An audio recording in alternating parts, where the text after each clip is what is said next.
as well. Let me get my orientation right. Oh, it's the I keep forgetting about this. Can you not lighten this up a bit? I hate this black thing. God, I can't see a thing on this. There, that's better. Bit of lighting situation now. That's better for us.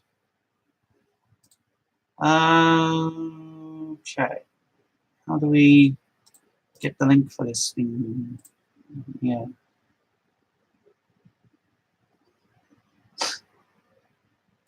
I don't know. I don't know. I hope there's somebody on here. Because I was just come on tonight. Probably one of our subscribers is on tonight as well. Yeah, guys. Yeah, guys. Hello. Hello, guys. Welcome to an unplanned version of Queensville tonight. Wasn't really meant to do a live stream. But because I got nothing to do, I thought I'd come on tonight and just thought really just have a chat with you guys tonight.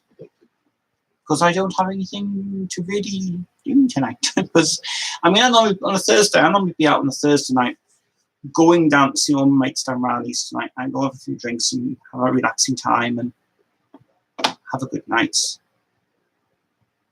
But because tomorrow is important, I don't have anything to do tonight because I'm free. This is my free night tonight. But yeah, actually, I can talk about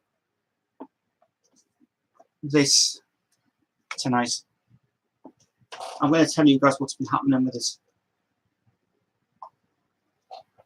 Yesterday, I had a great day yesterday. Andy was off work yesterday. He was given a loo day off yesterday, which was wonderful. And he had nothing to do. So yesterday afternoon, we whipped back in. We're back and do that inside, the other guitar parts.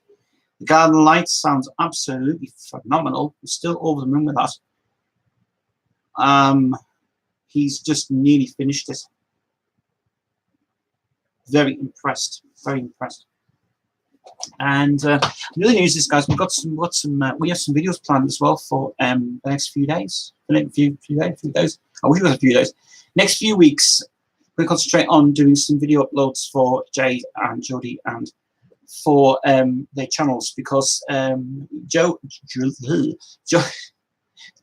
will be having a her own YouTube channel launched in about 2 weeks' time. I think we're doing it, because she's coming in 2 weeks' time to do the album for real.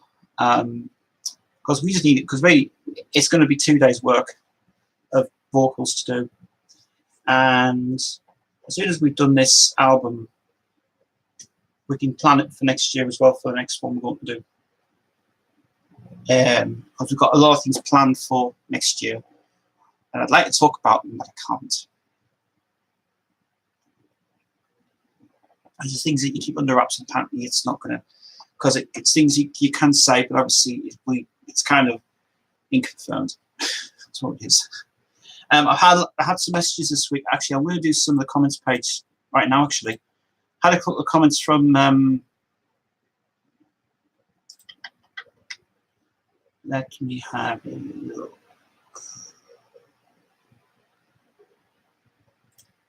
Now, I'd have to do a couple of comments this week from some YouTubers who have got in touch with me. I'm going to do these actually because these are actually good. 2 days ago, I mean, obviously I did Tuesday when it was pretty busy that day. But I've got some more comments from Nicola Pierce again, who tries and watches Queensville, but obviously she can't. So she downloads them off a player, YouTube player, and she downloads them every week. There's an Anisha says here, great chat on Tuesday. It was really good on Tuesday. Wasn't many people on Tuesday though, because it was really it was quiet. Hope you get everything sorted out with those corrupted files. They've gone now. The corrupted files have gone. I've had enough I've had enough stress sorting out this laptop, this hard drive. Nope, I'm not doing that anymore. The reader should safeguard their system by having a pop-up window warning your files could be affected, and do you want to continue? No, that's really, really terrible. That's a scam. That's a scamming thing I don't want to do. Pamix is here. Nice one, my man. Talk tonight, man. She says, glad we keep our lovely Devon, at least for now. Yeah, well, it could be it could be short, actually. Regarding the thing that I said about Freddie teaching his niece Natalie to play the EastEnders theme tune on piano, the link below will take you to the relevant newspaper article where it's mentioned that his brother-in-law Roger Cook took a photo when Freddie had on display in his home and was supposed to be used at the exhibition. Would have been nice to see this family photo. 1996 it was taken. Oh, hold on. I have a funny feeling I know what that's about. That was I think that might have been true, actually, what I remember reading about that. Yeah. By the way, I do plan to buy Jade and Jodie's albums. Nice one. Nice one. I am on holiday in October, so I'm trying to curb my spending until after that. Mr. Mercury t-shirts aside. Take care and have a good week. But no technical issues. No. How would I do for that creasing again? He also says, in case you're wondering, the Calendar Club are now showing the official 2019 Queen calendar. Don't worry, no sign of Anne Lambert. I've seen it, actually. The new calendar, the new Queen calendar is superb. Absolutely superb. I have to say, great job. The front cover, I don't have my OBS on tonight. The front cover basically is a picture of the of that one. Is a front cover. The front cover is that, but they've made it bigger. And they've actually done a good job of it as well. In fact, I think it's just an upgrade from that to calendar there. So kudos to Thingy. It's not the official calendar yet. It's well, actually, I don't know if it is the official calendar yet, but I think it's that calendar is actually got a lot more. It's much better than last year's, which is really cool. Anyway, hi Tess, how long are you on for? I'm on for a while. I'll be on for about till 9 o'clock because I'm going to think to do tonight. Because I'm bored. Because I'm not out tonight. I'm doing tonight. Not long till the dude. I got some news. My aunt said it's very last week in November. I get to see it rather than November because she has a busy month. Oh, this is the movie. Yes. Well, now actually, yeah. Not long now till this comes out. Yes, that's also due. Actually, that's very coincidence. That is. We've got the movie coming out at the end. This comes out at the end. And then the other one comes out that time as well. Very bizarre. Oh, Jade's second one that we've just finished at the minute. It ain't coming out until November. We've decided. Because we're not clashing it with this album. Because this is the most important album we're getting out. But we are getting her album out a week forward. So we're getting 2 projects done. Which is great. Great stuff. I see a couple of Queen YouTube channels. New one called Queen All the Way and Collecting Queen. Collecting Queen is shit. That's Gary Taylor's channel, actually. Collecting Queen is shite. Gary Taylor's collection is this rubbish. To be honest, it's not even the best I've ever seen. I mean, I had a grasp at Gary Taylor because I don't like the guy. No one liked him. All he did was he just closed down his original channel, downloaded all these files, then uploaded it to that channel just because he wanted a backup for it. And then what does he do? Gets liability from Universal Music. Not allowed to advertise Universal Music because you got it for free. You cheeky bastard. That's why Universal's probably seen that video and went, not allowed to use that, I'm afraid. No, you're using our rights. That's where all the controversy start with all the madness going on with it. Queen channel, Queen All the Way. Yeah, a bit nair with that one. Collecting Queen's shit though. Collecting Queen's terrible. That's Gary Taylor's worst channel I've ever seen. His reviews are such crap. Doesn't go into detail about most things on, you know, on things. Yeah. Let me just share this to my Facebook page, because some guys are asking me where was the stream? Where's the stream for Queensville? Yeah. I'm just hitting right, guys, just for a quick chat. God damn it. So Planet Mix is here tonight. I'm glad he's here. He should be here Tuesday, mate. I had nobody on here Tuesday. I might get Jade here in a few minutes because I've probably shared it to Jade. I can't keep the white on because it's the black screen of hell from YouTube's part. You can't even put the blank thing on it. It's terrible. Did Gary Taylor try to get a statue of the day of the day at the races that were made for the band in 1975? No, he didn't. He did not do a video of that.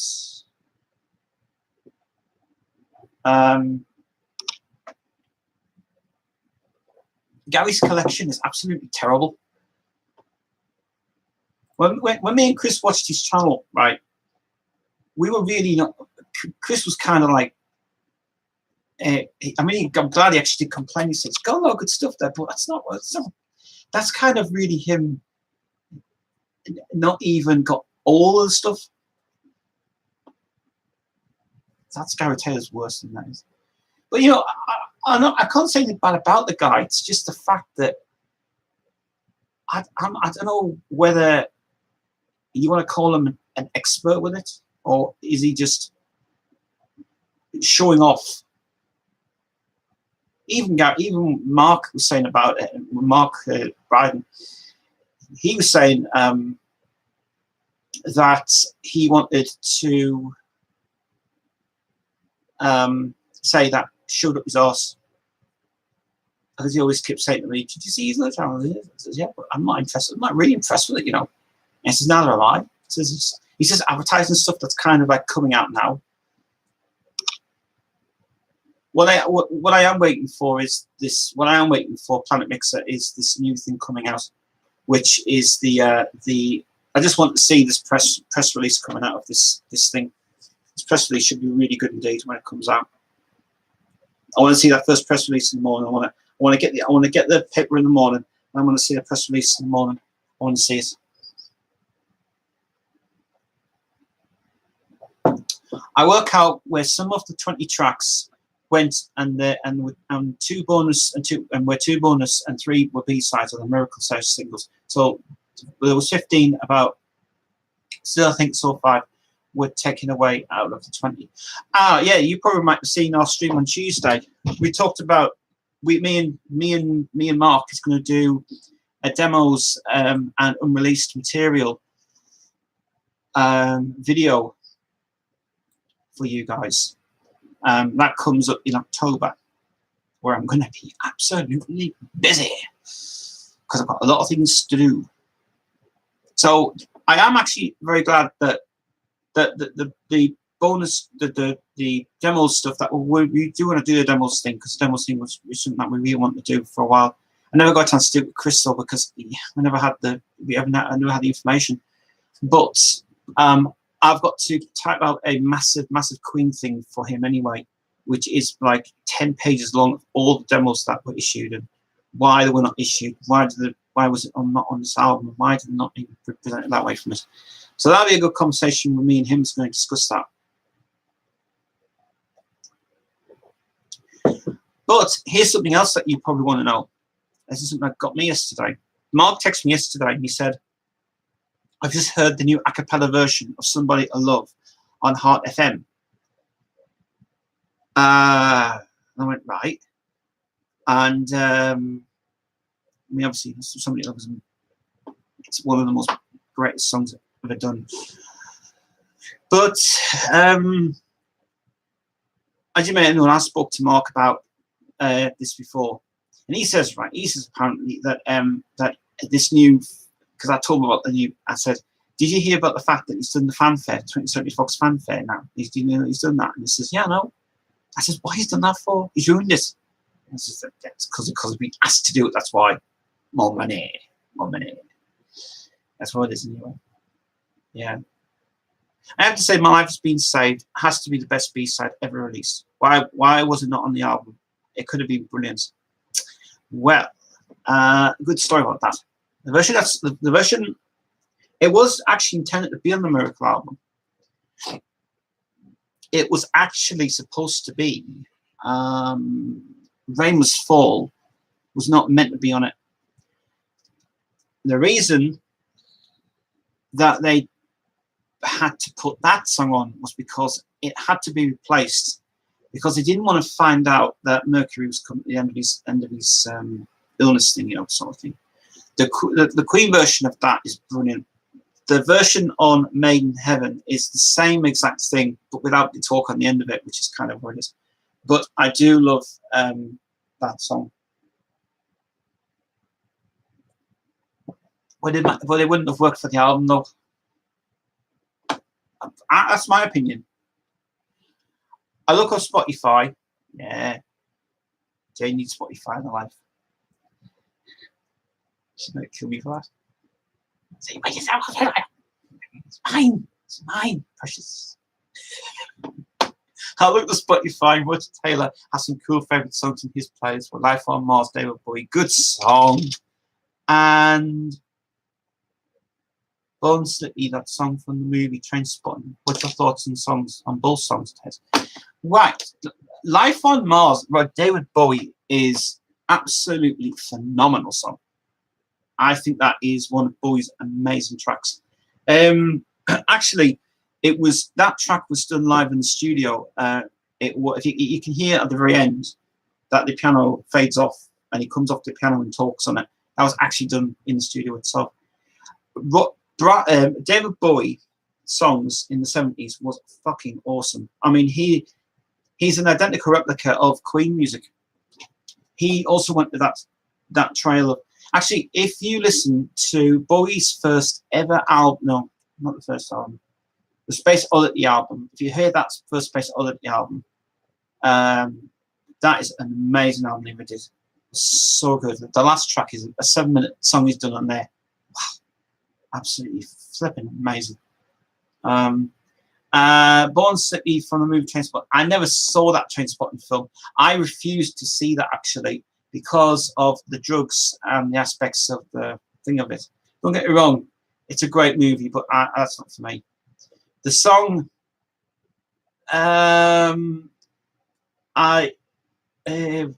what's his name? Darren Emerson, I think his name is. I thought he was related to Keith Emerson, but obviously his son. It's not. But you have to say something about that, though. That was the influence for doing the song Little Wonder, which Bowie did anyway, with Pascal Reeves Gables or something his name is. And that's why he did that that song. But that's why he got inspiration to do Little Wonder as well. We're doing it very, very good in that song. Little Wonder's a good song, actually. I like Little Wonder. Little Wonder. I like that. I like the way he does, like, he wants to do that sort of music, but also after it goes to the rock side of it, it goes far, far away. It's just brilliant. Last best album of Bowie's, studio wise, has to be one of my favorite ones. Has to be The Next Day. The Next Day is absolutely brilliant. Next Day is, I could just listen to The Next Day all the time. Only thing I don't like on The Next Day, I erased off because I can't stand that girl on it. And he should never have wrote that one either. But I do love The Next Day. Fabulous album. Goes right back to how Bowie did it. Especially Valentine's Day is fantastic. All the songs in that album is really good. I love like when he went back to the 60s career and went there, did it really up to date. Fabulous stuff. Fabulous stuff. Was that kind of like just revisiting some songs from the previous era they wanted to bring out in the 60s, bringing that as well? Pardon me. This is good questions, guys. This is just general chat, and I'm only here because I'm just basically, I'm not out tonight, guys. I'm in Let's see. Whoa, we've gone too fast. Did you ever watch Prison Break? Yes, I did. I loved that show. It was awesome. Anyway, the latest season, they brought out season 5, had a man that was using heroin, and was Korean. He had a smartphone in the Yemen prison cell. Do you know what? Prison Break is actually, it's based on, and this is no word of a lie, the show's based on a film called, what was it? What the hell, what's the film called again?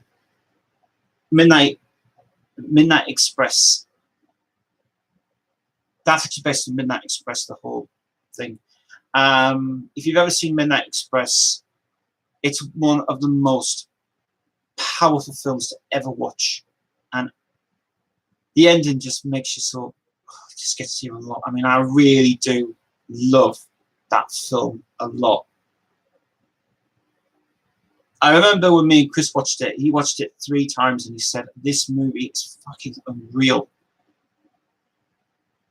And I just, that film, Taylor Hackford, who directed it, or Alan somebody, very powerful film to watch. It was actually backed by Casablanca Films, Neil Bogart and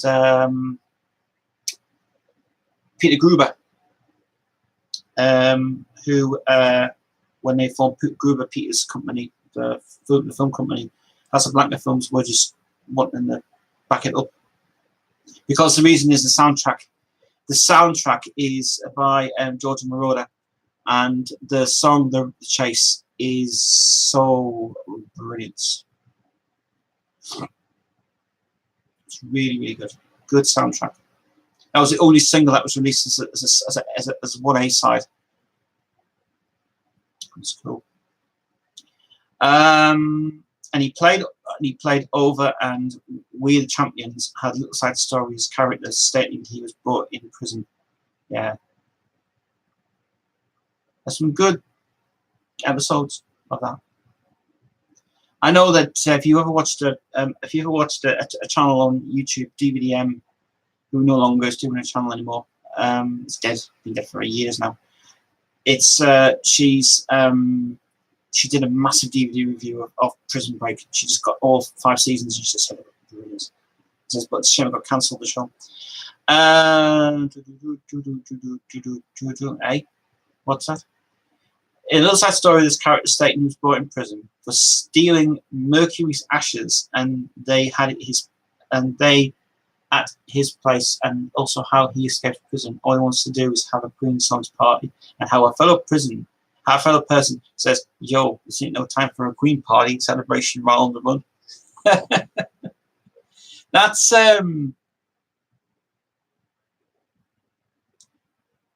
interesting. Yeah, that's really interesting. Really interesting. You would never have thought that would have been inspired from a point of view of how they feel as well. That's really inspiring. Very inspiring indeed. I mean, I suppose if you think about it, if you were to have a Queen celebration, you would have to go with your birthday. On your birthday, you celebrate Queen's Day. I do it every year, actually. My birthday's normally in January, and I do like an early celebration thing.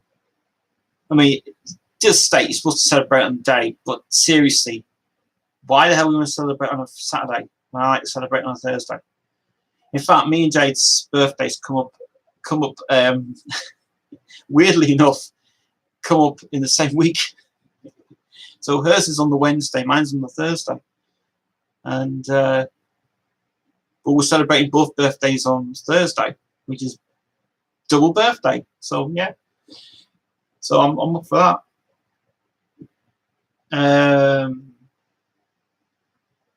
Yeah, go back to David Bowie for a moment. I mean, obviously it's a shame we missed that guy, because his last album he brought out, the one that was never finished, and it's a shame.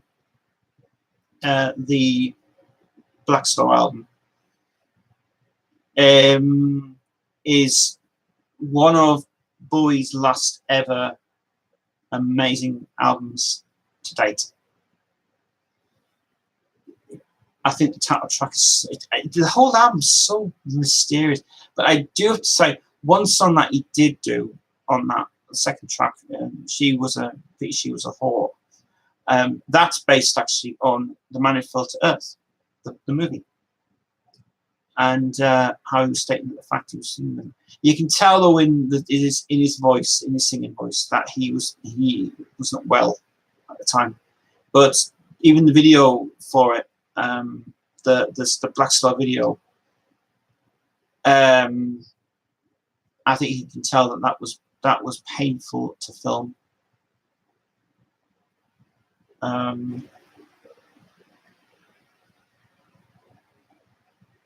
But he paid for that, he paid for that to be done.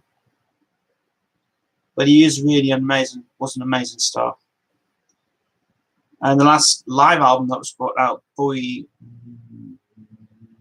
the live one in New York City, that hasn't been out for years. But finally it got out, and it finally had the courage to put on Under Pressure. Because Brian May, he contacted Brian May, and he said, I'd like to issue Under Pressure, if it's okay. And he said, that's fine by us. Gary's joined. Hello, Gary. Tez, what's this about? It's just a general chat, mate. Queen chat tonight, mate. Queen. Talk about Queen. Don't get me bored. This wasn't planned tonight.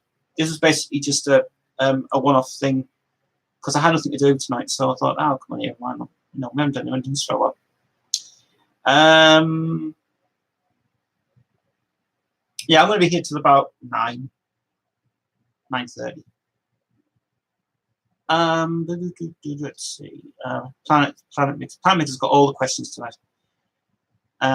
Even Michael, who the brains put Feliz did the story of what happened to them. Like he stated, that Cooper, who ran out a plane with $5 million.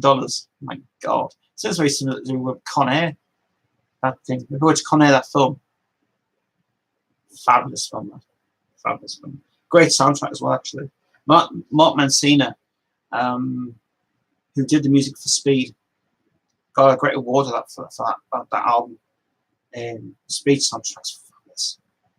Really good stuff indeed. He actually also produced Emerson, Lake and Palmer's Black Moon album, but it was a flop. It was a failure. That album was some good songs in it, but fucking failure. Because it didn't get into the charts. It just shit. I found it strange. It had 7 tracks, Black Star album, 2 days before he died. Yeah, because it weren't finished. Yes, there was tracks that were recorded at the Magic Shop in New York City, but unfortunately it wasn't completed. They had to use Tony Visconti had to use parts in the album to make it a full-length album, and that's the reason why it's short. No other songs will be ever issued on that album ever again. What's your thoughts on the Cornetto trilogy movies? Shaun the Dead. Shaun the Dead is brilliant. Funny as fuck. Hot Fuzz, fucking good. The World's End, never seen it. Paul. But that film was actually not bad, and I'll tell you why. I did love that film. Because it really did have a good story to it. The World's End I never saw. But I do like Bad Dudes movies. I can't remember his name now. Simon somebody. But it's really good stuff. Paul's good film. You should watch it sometime. Paul's a good film. I have to say it's a really good film. You should watch if you watch Ghosts, that film that I asked you guys to watch. Michael watched that, and he said it was powerful to watch, and I says I can't watch it anymore. I says, but he says it's a shame that that happened for real, and I said it did. it's a very powerful film to watch that. So Ghosts by Nick Broomfield, do watch it. It is really good indeed. Simon Pegg, that's his name. He's brilliant. Nick Frost. They are really good writers as well. Really good writers. Get a chance to watch The World's End. Simon Pegg is the prat in this one, and Nick Frost is the fat guy who's more responsible. I think I might have heard about that actually. I can't remember if it was about if they were in a van or something. Maybe I'm not thinking about that one. I'll give it a download over the weekend. I'll watch it over the weekend. I'll let you know. But not between QUeensville. That'll be in the afternoon. But yeah, I mean, I love watching that. I mean, Shaun of the Dead was just a parody of the Dead series anyway, and I thought it was really good. I'm waiting for the new Game Child film coming out. If you've ever seen that Game Child film, Quest for the Game Child, amazing film. It's on YouTube. You can watch it for life. And I tell you what, I love that. I laughed so hard in that film. It was just like, Ashton's made a film. That was really good. The second one's coming out this year though, and Barry Lewis has got a cameo in it as well. And I hope to God he's the new Chef Excellence. I hope he is, because it's so good. Yeah, I love Ashton's. I think Ashton's is brilliant. If you actually don't know, Ashton's used to work on the BBC, for children's BBC, before he became before he came back onto YouTube, because they all know him. They all know him from his past as a BBC presenter, and he's a fabulous guy. He's just one of them people who can do YouTube without a fucking script. I like his DVDs though, the DVD copies, the pirate DVDs. I just recently watched his recent one. I thought it was brilliant. And I love the way that when he was mocking it all insane, he says, "Panut, de gubris nanutis." And I love his live streams he does. I like them, like 5 hours day streams he does in one day, where he looks at all the old Argos catalogs and plays games and retro games, and it's just like, oh my god, really, really, really good, really good. The movie was all right. The movie was good. The script was good. Robert Llewellyn's in the second one. He's really good on his writing. I'm not really knowing you, mate. Hi, Mixer. Yeah, talk to me, Gary. Come on, talk. Come on, you got questions. Talk about anything. Yeah, I do love when YouTubers. I said before, people who create YouTube channels are really good indeed. I mean, at the moment, if you might have noticed, Chris's channel is doing really well. He's got a video coming out tomorrow. Tomorrow night, actually, it's got coming out. So tomorrow night, I am actually, after my meeting, I'm supposed to be heading to Newcastle tomorrow. I don't know whether it's still going ahead or not yet, because I was hoping I can go though tomorrow. I hope I can. And if I ain't going tomorrow, then I could be up there tomorrow to give Steve a hand.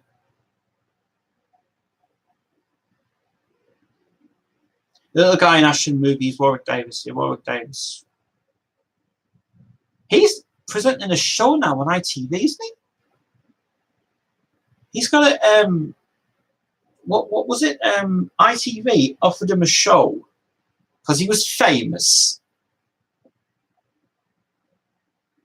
Oh, we've got a show for you. Would you like to be on TV again? And would you like to just be exposed to all the world? What you'd like to do? And what the hell does he do? The ITV offers him a deal, but he doesn't want to do it. But it's only because he wants to be exported that way, to be on television that way as well from it. That's a big mistake. That ITV should never have done that in the first place.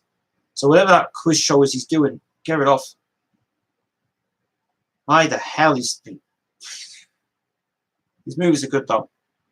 I like his best film ever done was Richard Donner's. Oh, what was it called? No, George Lucas film that was out. What the hell's it called again? Willow. Brilliant film. Legend is a bit weird. Legend by, what was it? Legend by Tom Cruise. Chris didn't like that film. He said Willow was better. Legend was a bit weird. Even actually, I've been watching some of the old VHS trailers on VHS cassettes. Go through all of them this week. Guild Home Video and Producer and all that stuff. Love them things. Love them. And I saw a trailer for, I remember the film called Warlock. Warlock is a good film. Very witchcrafty in that. The Warlock series went on forever. The first, I always keep saying that the first ones are the best. The rest of them are shit. Doesn't make any sense in them, obviously. Because I went yesterday. I watched News Be Funny yesterday with the outtakes of the videos, and I've seen the interview that was done by Samuel Jackson, because they rebooted the RoboCop series, which I don't even want to see. That fucking new RoboCop, fuck that shit. I would prefer to stick the original RoboCop and RoboCop 2. Thank you very much. RoboCop 2 is good. I will only stick to Robo 1. I will only stick to them two films because they're the best ones. Planet says, it's strange what I have on YouTube that I've subscribed to you, the most normal one, Tess. I subscribed to a girl last week who whispers and finger taps her video games. I thought she was on drugs, but her collection is very good for PS1 games. Right. I don't know. My phone up there for me. How's it going? It is, here comes to 8 o'clock, guys. Welcome to Queensville. This is an unplanned Queensville tonight, so you can talk about anything you want tonight. I'm not really, I only came on tonight because I had nothing to do, so I thought, Thursday night, I might as well come in here. Try and keep it straight up for tomorrow, because tomorrow it's meeting to take tomorrow. So no, I'm not the Rock Knight tonight. I will be there next week though. Yeah, PS1 games, I mean, they are going out of fashion now. They are cut out to buy, actually. I mean, these days now, you can get these email. Actually, I've seen there's a website you can go on and download the emulators for. Excuse me. There's a website you can download all the emulators for PS1, PS2, PS3, Nintendo, Sega Mega Drive, ZX Spectrum, and they've all got the games included as well. So when you put the emulators on your computer, you can play them for free. But they don't have the one they don't have on PS2 is Codename Kids Next Door, and it's a very difficult one to get. And I love that game a lot because my nephews love Kids Next Door. They still love it to this day, actually. They still love that program. But yeah, I was not really a big. I have got a PS1. My PS1's upstairs. Oh, chat's just gone off. Oh, it's just getting. Oh, I see. We've refreshed itself. Okay, that's fine. It's just we've got like we have got a PS1 in the loft, but it's working for it these days. Some of you, whoever uses PS1, come on, please. No, a bit enough. Let's see. Oh, excuse me. Oh, I'm tired tonight. Been nice not play really. Plant says it's getting British weather time where the nights will get more lonely but better to play games and watch telly and not getting pestered by the late daylight and the hot weather. Yeah, I absolutely have to agree with that. The hot weather, I'm glad the hot weather has gone. We did not need another week of hot weather at all. I mean, the fan's on because it gets warmer here a lot, but I'm very glad that we're not having any more hot weather this year. We're now coming into Halloween. Then we're coming into Guy Fawkes night. Then Christmas comes early. You can't believe this year's been so quick. Where the hell's happening this year? It's gone way too fast than last year has. It really has. Yeah, because she'll be going home soon anyway. Yeah, because I don't know when Devon's going home, so she's maybe here for 3 weeks, I think. I have no idea when my sister is coming up. I don't know when she said she's coming up though. But once she gets sorted out.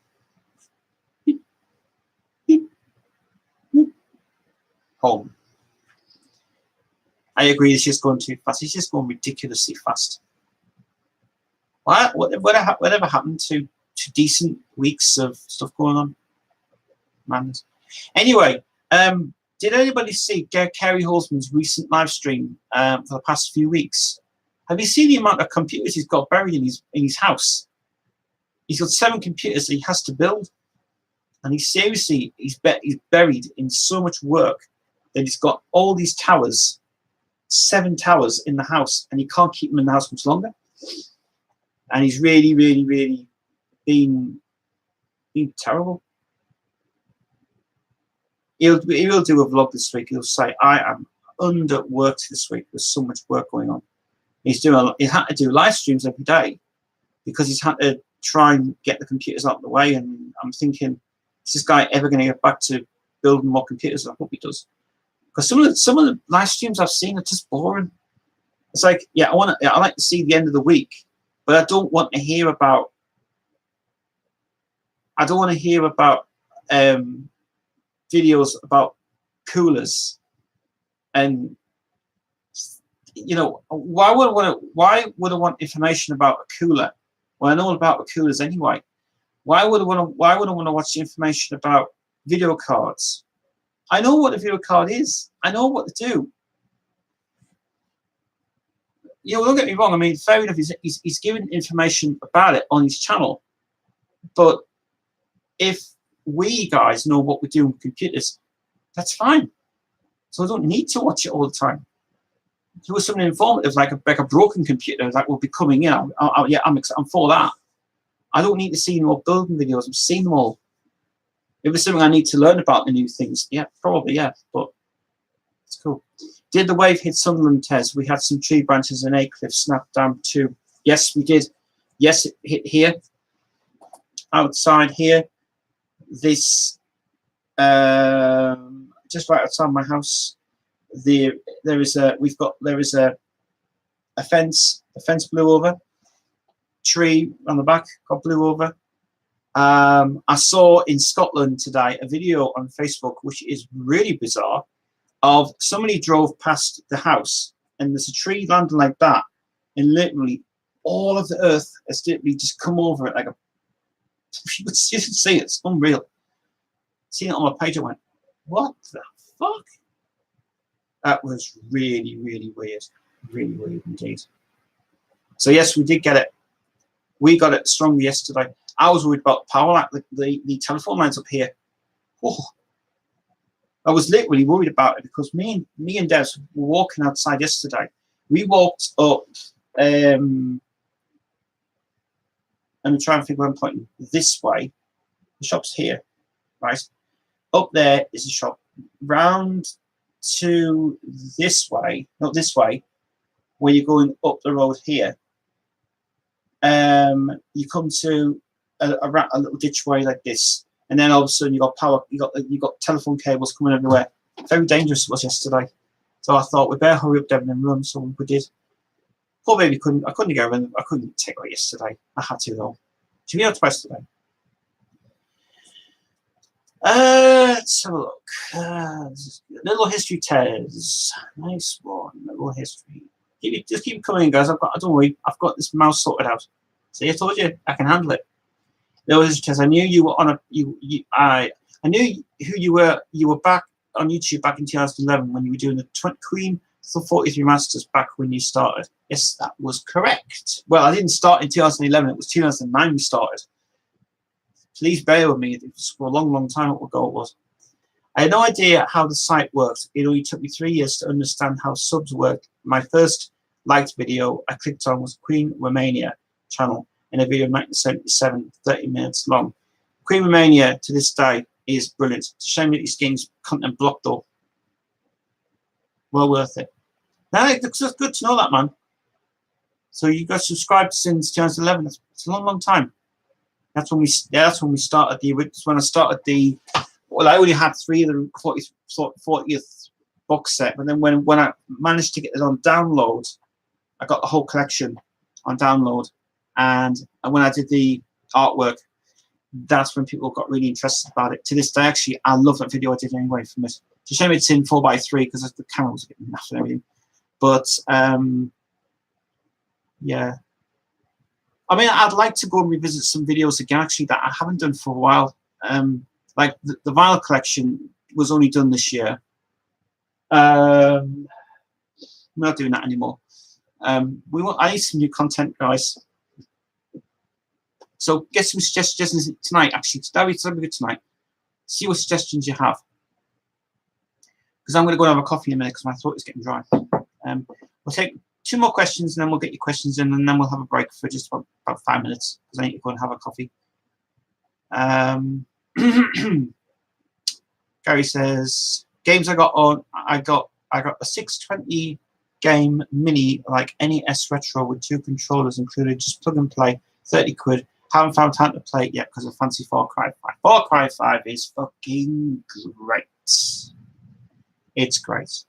I have heard of the. Yes, I have heard. I've heard of these retro things. We had a rip-off Wii thing. We had a rip-off Wii thing. We had, and it was a cheapy Wii gaming thing. It was shit. Quality was terrible. Best one I liked was the Sega Master System because I loved the games on that. I loved the games of Alex Kidd. That was just brilliant. I also liked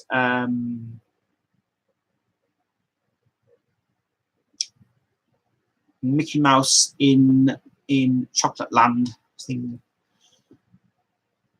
And I also liked the Nintendo DS as well. It's not worth it. It's probably better off getting a normal Nintendo NES if you can afford it these days. Pretty cheap, you get it on eBay. Right, I'm gonna get a quick coffee, and I'll have a chat with you guys when I come back. But please keep your questions coming in. Don't really entertain you for a bit. See you later, guys.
Right, okay.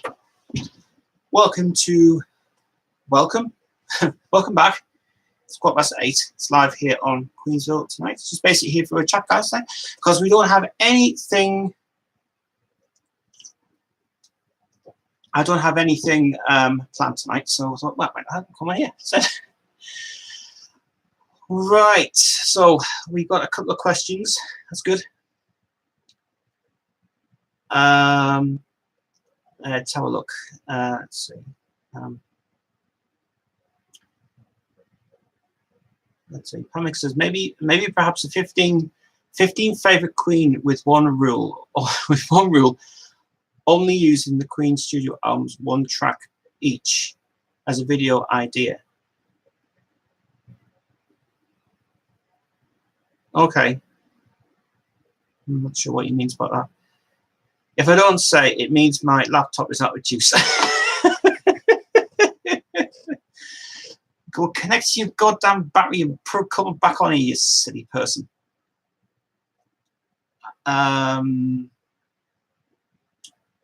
Gary says, been to any Queen tribute bands, or do you, or don't you like them? Tez does. Yeah, you know what? Beat to see Gary Mullen. Went to see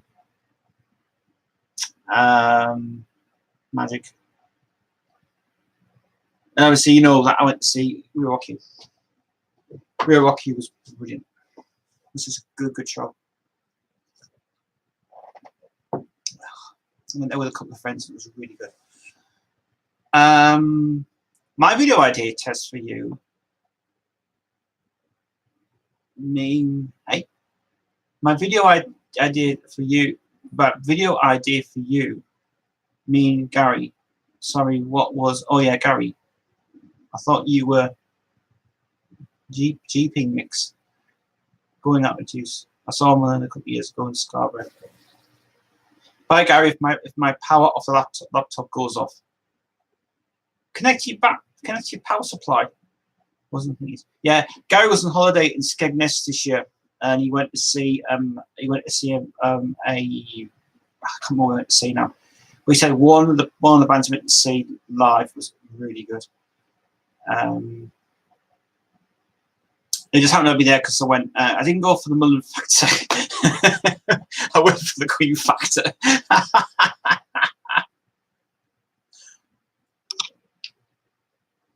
Well, you know, that kind of represents the feelings of how it should be. You know, I was saying that there was a theatre in Scarborough. Mixer was chatting to me. Oh, okay, got you now. We understand. Yeah. Anyway, I want to. So, if you are wondering what's been happening this week, since Tuesday, has anything happened? Has any crashes happened? No, the piece is working fine.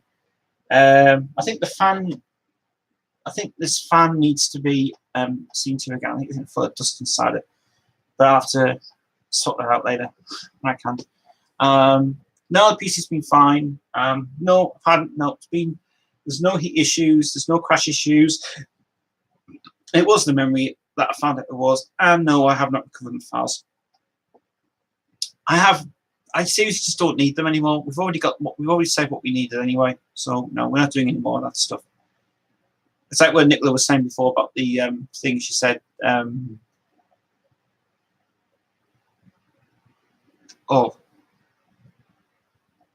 should be an advert saying, please back up your files and stuff like that. No, such way. Scammers. Well, they did watch DVR this week. I watched his channel. And the recent one that he did, not the recorded ones, which I thought was great, his live ones are good. Yesterday, I was on it for about half an hour and I went, I'm going to watch some DVR because I've got nothing else to do. 9 o'clock came, I went, right, I'm going to go to bed. And I said, Devin, let's take you for a week, go downstairs. Come back, DVR was on, and I went, all right, I'm going to watch the next live stream. And His live stream was pretty brilliant, and he did like it was a scammer trying to put on a file on his computer, and he said, "What the hell is this file I've got on here? You know what the word's called?" And trying to figure out what the file was, and it's ILQ. And I went, "What is this?" And he said, "Didn't know what it was." So he just keyed it, and he, needed his password and all that shit going on. Yeah, it was interesting. It was very interesting. Very interesting. It was well worth it for what it was anyway. It's good. Even when he had his thing, his recent video we did, where we said, "I got this guy who did stuff, He's really good. One of these days, he will take a mask off and he'll reveal who he is. Well, he's really, really good. Very good guy. I like his work. It's just hilarious. One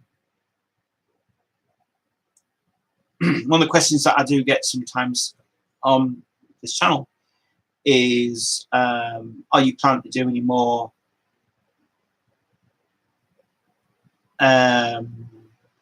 Angry Penguin videos? Yes, I am. I'm planning one next month. I get them planned a month in advance for Angry Penguin, and the idea for that, I'll tell you how that came around. Actually, the Angry Penguin thing. I watched a website, but still to this day going, and it was Brad Jones who did. It was Brad Jones and Oddity Archive, Ben Minot. Really got me, actually. He did. And I thought, you know what? I'm going to do my side of worst videos ever made, and worst ever documentaries ever made. So the first one I ever did was the Angry Penguin one. The very first one I did was about the We Will Rock You, Queen Will Rock You, the fake documentary. That's what really got going with it. And it got a lot of reviews for it, and they said, "What a shit DVD, this was terrible."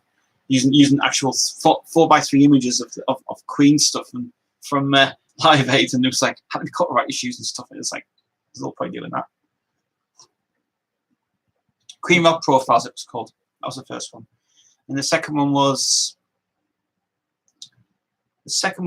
Biker Dudes in Cartoon Moods. That was about the on the rock trail, the Liam Dale rock trail one. That was brilliant. I had a lot of fun doing that one, actually. The third one in the series was... What was the third one in the series I did? Oh, yeah, the Gary Taylor one. I Live for Queen by Gary Taylor. That was the third one. And then the fourth one was Money Grubs. And the fifth one I just filmed this year is the worst videos of the world ever. And people were asking me before, are you going to make a second one follow-up to that video? Not really. There's nothing else. I can't really find any good material on it. But the next Angry Penguin video I'm doing is definitely going to be the Rock and Roll Disco one, which is something I really want to do. I haven't done it for quite a while now, and I've been putting off for a while and want to get back on that one. But I've got to try and find the right people to do that film, really, because I've got to find the right person to do it. It's just a shame I can't get the right people at the minute because everybody's busy at the minute. But when we do get a chance to get that one done, I promise it will be done. We'll probably do it next year. But the next one I'm planning to do, Angry Penguin wise, whatever I find that's good to find, I will do it. Even if it's something to do with online to Queen and everything else, we'll try and find something else. But yeah, the plan of the month in advance when I do the Angry Penguin ones, they get there in the end and stuff. mean, those people ask me questions anyway. They keep saying to me, what was the inspiration to start Queensville? You know. Well, I was actually the first channel in 2009 to start a Queen channel. Nobody actually ever had a channel like this before. Doing like close-ups of vinyls and stuff and matrix numbers. And then after the channel got bigger and bigger and bigger, other channels came on. And I do have to say, them other channels, the other Queen channels, that I do watch them, but I disagree with some parts. I agree with some parts. I mean, there was that guy who did the unboxing of the 40th anniversary of the Queen box, the Queen vinyl set, and he did a good job of that one. And I thought that was great. And I didn't care for the views. I cared about the what was in it, you know. So he did a good job of that. That was the vinyl box set that he opened up. I know I don't have it. I wish I had it, but I haven't got it. I mean, if I had the money, I would have bought that special Rainbow edition that came out, but Mark got it anyway. And it's a shame it's not available anymore. You can buy it in Discogs for a cheap price, over 60 quid, which I wouldn't mind buying. But the deluxe edition is ridiculous prices. It was stupid prices as well. But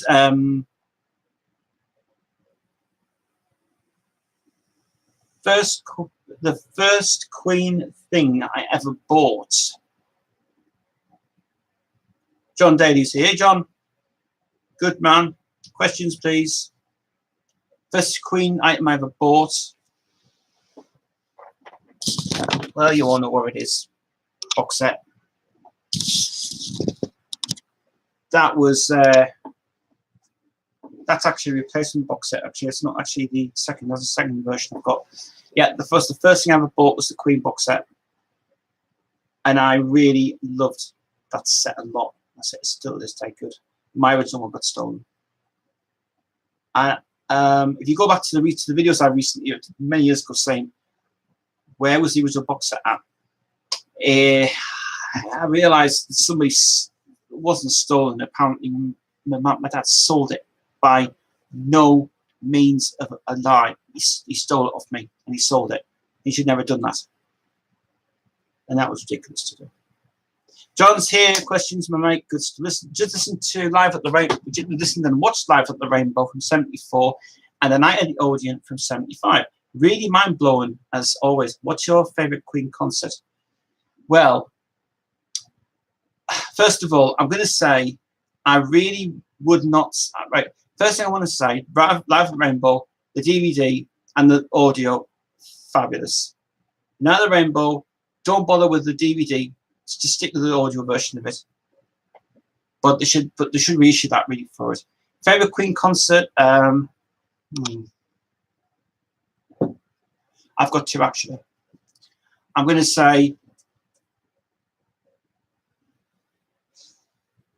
Milton Keynes '82 audio. Friday night concert at Wembley. And yeah, those two are my favourite ones. Still waiting to get my hands on the good clean version of Nebworth, which Mr. Bad Guy's going to get a copy of that soon. I hope he buys it because I want that badly for what it is. Well, Gary says, well, I know what mine was or were. One of the first Queen Gold Edition Greatest Hits 1 and 2 gold casing. That's actually a very good set to get. That one actually is the rarest one of the lot. The Queen Korean one, the Queen Gold, is it the Korean one or is it the thing in it? Maybe the Korean one. Well, the Korean one is the rarest one of the lot because I've got a special CD that was done by Queen fans in Japan for their favourite tracks they issued. And it's damn good as well. That actually, but one thing about that CD is you can't rip that CD because it's a specially encoder on it.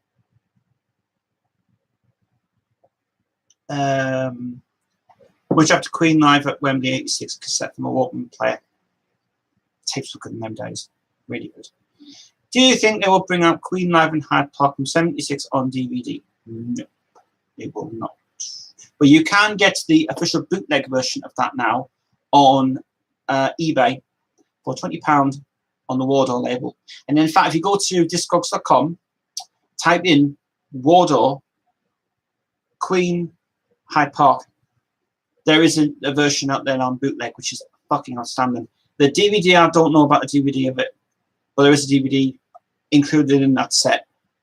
You get it's a 4 CD set. You get the soundstage version, you get the proper mix of it, and then you get the DVD, bonus DVD. But I don't know what the DVD is, what the DVD quality is like. It depends if Universal has got the chance to get it off Branson, because Branson owns the rights. Queen don't own the rights to it. It's owned by Virgin, by Richard Branson. But yeah, I like to see. I like to see it out. I'd like to see it out. If they bring it out on vinyl, it would be brilliant. If they bring it out on CD, it'd be brilliant. If they bring it out on thingy, it'd be cool. Minus be Wembley without a question. Wembley is just amazing. The Friday night concert for me is the best. But here's the thing: did you know the Friday night concert, right, is being edited? It's been edited wrong. It's missing loads of stuff on it. Especially the part when he goes to the stage and you hear him say "I still love you," but there's a shot where it fades into Brian on stage, and they don't want to see what Freddie does on stage. He shows his arse. That's what he does. He shows his arse and says, just gestures on the thing. That's why I didn't want to show it on the thing first. That's what happens. Let's have a look. It's because I've watched documentaries of the band such as Days of Our Lives, Night at the Opera documentary. There's also high quality footage of Sweet Lady and Bohemian Rhapsody. Yes, there is. It's I've actually, as I said before, oh yeah, my classic albums thing I'm editing coming on really well actually. Haven't had a chance to edit that yet. I've been working on bleed tracks this year with Jody and Jay's this year. It's crazy stuff we're doing this year from Hyde Park.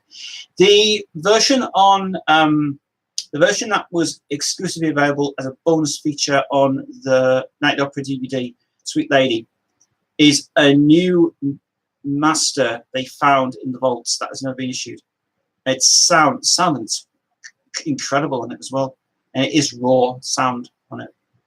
God, you remix it in waves for that. Oh my God, fucking holy shit. I think they are planning to re-release what I've heard. They plan to re-release Live Killers again for the 40th anniversary because it hasn't been out yet. That's what I've heard. That's what I've heard. They might be bringing it out because it wasn't included in the box, and it wasn't included in the remaster set. There might even be a live set coming out as well. You never know. And if anybody's asking me about that BBC Sessions thing, I've reviewed it again. I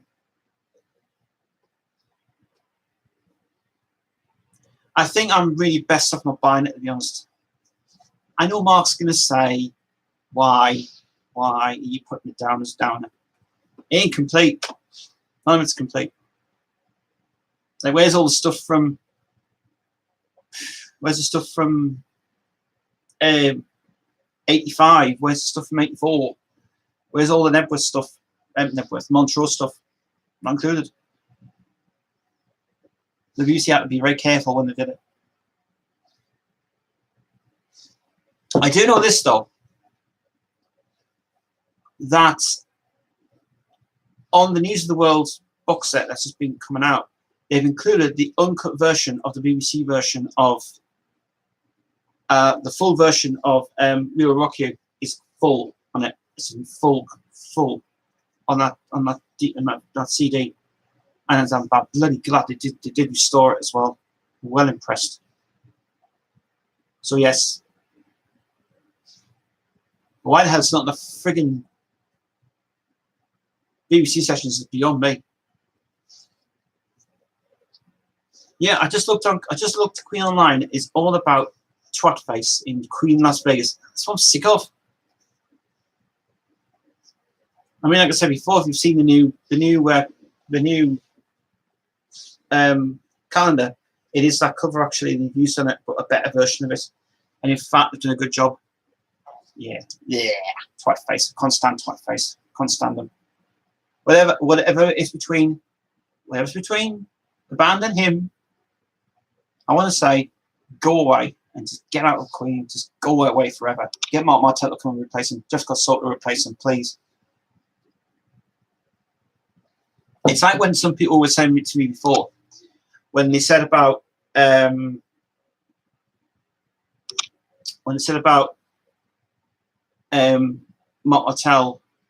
Martel and Jessica Soto. Well, Jessica Soto was originally going to be in the band. He was originally going to be the new Freddie, because the music he does on stage is freaking brilliant. He would have really done a good job with it. John says, have you ever been at the band Led Zeppelin? Do you know what? It's really bizarre. Let me just say something about Led Zeppelin, right? I am a massive fan of Led Zeppelin. I love Led Zeppelin a bit. I've just recently seen a video of somebody posted a video today. And I'll go it in here. I should have it, but it isn't here somewhere. Give me 2 seconds, guys, while I just find this. So I do have it somewhere. Yeah, here it is. I love this album to bits.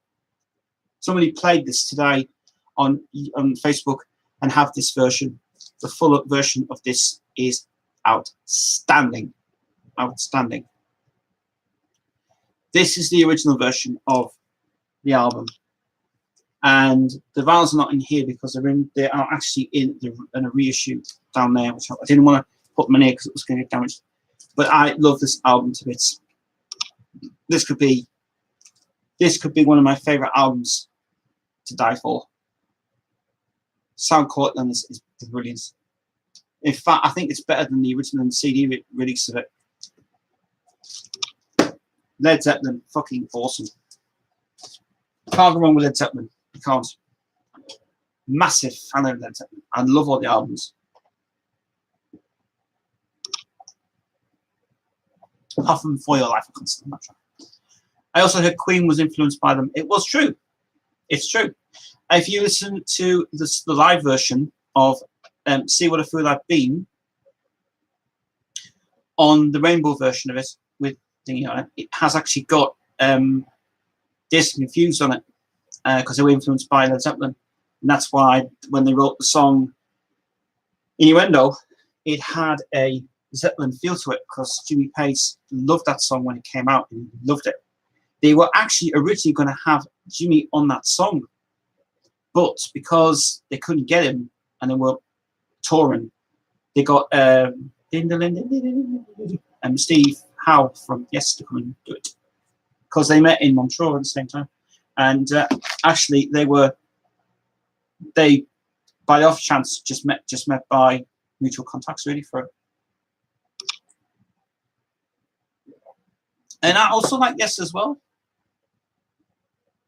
I do like Yes's early career. One album I do like is the Yes album, the first, not the very first one, but the third album that came out, because that is pure rock to its fullest extent. That brilliant.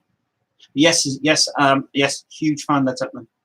I have got the Physical Graffiti album.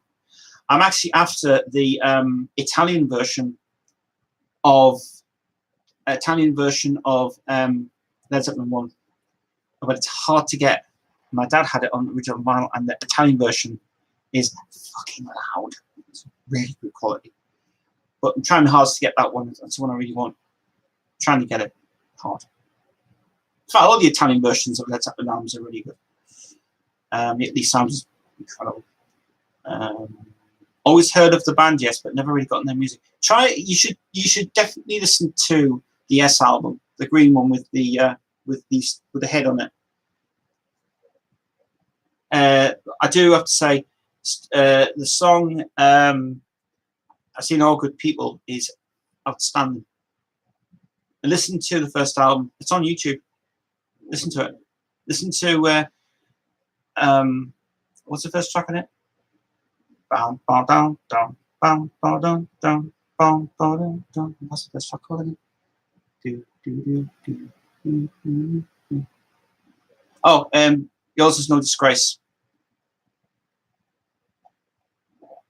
Full on rock, that song. Yeah. Yours Is No Disgrace. Good song, that. But do listen to it. It doesn't have Rick Wakeman on it. It only has got the Tony Carey on keyboards before Rick came in. And yeah, definitely well worth checking that out. It's a good album. The other career they went for 80s one, 90125. Bloody good album because Trevor Horn produced it, and the only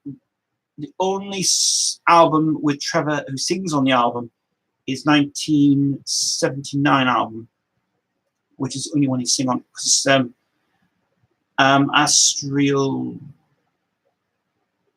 Tempest Fugit.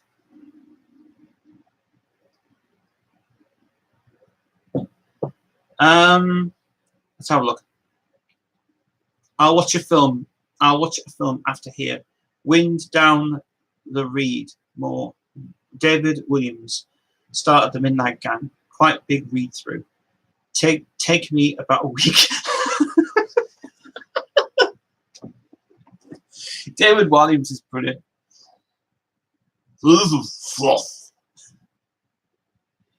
Did anybody watch that the Pern thing? David, what's it called? Brian Pern. Good series. Definitely watch that. It's good. Have you ever felt when you listen to Queen or any other band's music in general, and when you play them so much over and over again, that you eventually get fed up? Do you think it's healthy to have a break from listening a while and come back professionals? For me, it's really weird. This is what I do. I listened to this album now for over about the whole year, right? I don't get fed up with this a lot. I listened to Jade's album. It's weird how you produce an album, you listen to it back. And I got really, and I went, oh, I'll stick her on for a bit actually, because I was doing some work and I went, oh, I'll put that on. But it's like a month. It's like kind of like, it gives me a month to get over it. I mean, I got through Wide Awake by Motion Device. I got through that in like a month. Played it every single day. Even Revolution Saints album, every single day. And a month, I'm thinking, I'll move on to something else now. But yeah, sometimes you get sick of the same thing. But for me, I don't. A1 music and rock music is what I'll stick to. Because there's days where I go, right, I'll put hardradio.com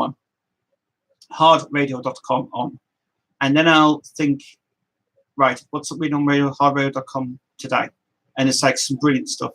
And I'm going, that's what I want to do. I don't get sick of that station all the time. It plays some fucking amazing tracks. I mean, seriously. You go from Alice Cooper, then you go to Kansas, then you go to they played, actually it's weird, they played on the station, they played Long Time by Boston, which was really bizarre. The full version of Long Time. And I like them when they play like unknown stuff like Stars and It's a Riot, Coliseum Rock. One song I'm really liking at the minute is the 70s band The Gods, and Gotta Keep on Running, Gotta Keep on Running. Love that track. Because I keep telling Pinky to play it, and he says, no, we're not playing it. I says, why? I says, can you not just let yourselves out for a while? Get rid of this punk shit. Yeah, but the youngsters not going to understand it, though. I said, what? What? He seriously needs to have a change of music every week, because I was there last week, and I got sick of it. I was like, play Jade's song. Why are you keep forgetting to do that for? You guys are not good.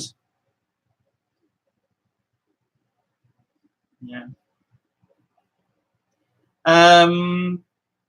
By the way, it was an Elvis tribute I went to see. Vision of Elvis. Oh, that's right. That's right. I remember you going to see that. That's right. Yeah. There's a guy. Actually, the rock and roll nights that I go to on a Friday, which are really amazing. My friend Steve, who runs it every 2 weeks, he says that apparently he wants to get a hold of this guy from America who is identical to Elvis Presley. Now, it's weird in a way. Now, he does like live streams on his Facebook channel. Now, bizarrely, I showed my mum the video of it, and I went, "Show mum that video of Elvis." And she didn't even like him at all. He says he doesn't look like Elvis. It says the eyes, the eyes. I said, no, it doesn't look like Elvis. It says the eyes. I says, listen to the voice. Mum's hearing something she said. Hello. Bangs, Devin. Oh, she needs bangs. Oh. See, when she gets nervous because the bangs have gone off already. Go on. Go in your bed. Go lie down. Bangs, Devin. Yeah. There you go. That's it. Right. She's out of here now for the rest of the night. She doesn't like it when the bangs go off because she hears bangs outside and gets nervous a little bit and she goes nice in the bed. Yeah, but I was saying about this guy who literally like Elvis, you know, and Mum just thought it wasn't even him. Looked bizarre though, but it was good though. Last year was good. Did all the Elvis songs, and it was really good. Good Elvis guy. Good Elvis guy. But when I woke up when I woke up at the rock and roll nights at Bolden, it's a great night up there because you can get full of the music up there and the energy is amazing. Gets a little repetitive sometimes because sometimes Stewie Campbell goes a little bit over the board a bit with his music and he thinks, can you change to some of the songs every week, mate, instead of having the same fucking songs every week? I'm thinking you're just completely idiots. So, and I literally was not going to go tomorrow because I want a break. But if this thing doesn't go ahead tomorrow in Newcastle, then I'm not going. Because I'm just waiting for an email coming through for tomorrow. I hope it does go tomorrow. I hope it does. We're probably getting on now, actually. Yeah, the Elvis guy was good. Covered a lot of his career, to be honest. Yeah, there's a lot of songs that I'm not an Elvis fan. I mean, I'm more of a Beatles fan. Really, the Beatles are better. The Beatles were really good. You know, when Heyday was fabulous. Get You in the End is a good song. One of the favorite songs I like of this, Hold Me Tight, without boom, boom, boom, boom, boom, boom, boom, boom, boom. Love the bass on that. Other Beatles songs I like, From Me to You, Wanna Hold Your Hand, the German version of I Wanna Hold Your Hand. What's the other one I like? Ticket to Ride. I performed Ticket to Ride so many times. I love that track of it. Which is Dylan-esque feel. That's when the new sound was going in a different way. But and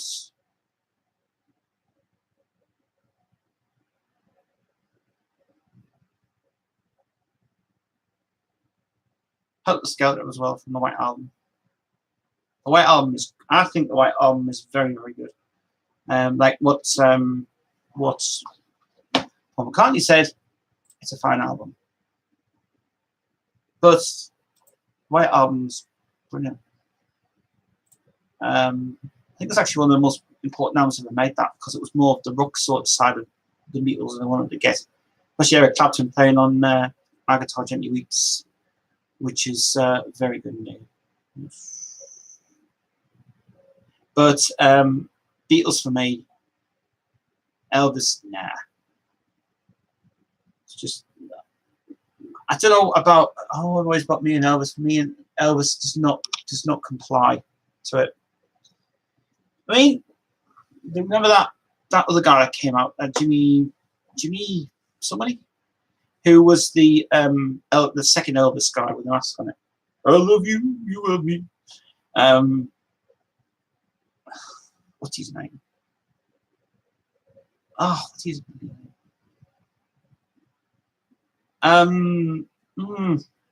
What's his bloody name again? The guy with the mask on. His bloody name. Orion. That's his name. Really good guy. Shame he died. But good for his career. I would agree the Beatles are brilliant and unique in their very way, and the White Album is classic. The White Album is really good. That's the White Album, I'd say, back in the USSR, fabulous. She Loves You. Beatles are great. That's where you learn. That's where Brian Mays always keeps saying that the Beatles were a Bible. You know, that was the influence for it. Even the Bee Gees. You may think, why talking about the Bee Gees for? I tell you why, right? Because my mum got me the compilation of the record, and I still have it on my drive, actually, which is unbelievable. And I listened to some of their lesser known songs. There's one song I do like of theirs that I thought their vocals were fabulous in that, which is Love You Inside and Out, which was originally written for Yvonne Elliman, who originally did it, but the Bee Gees did it on their album. And I love the harmonies on that track. I'm not bothered about that. Love you inside. I just love that song to bits. I just love it. The brothers were brilliant. The brothers were brilliant. Best 80s song ever written, You Win Again. You Win Again is the one that was best album song ever written. Perfect. And obviously, Chain Reaction for Diana Ross.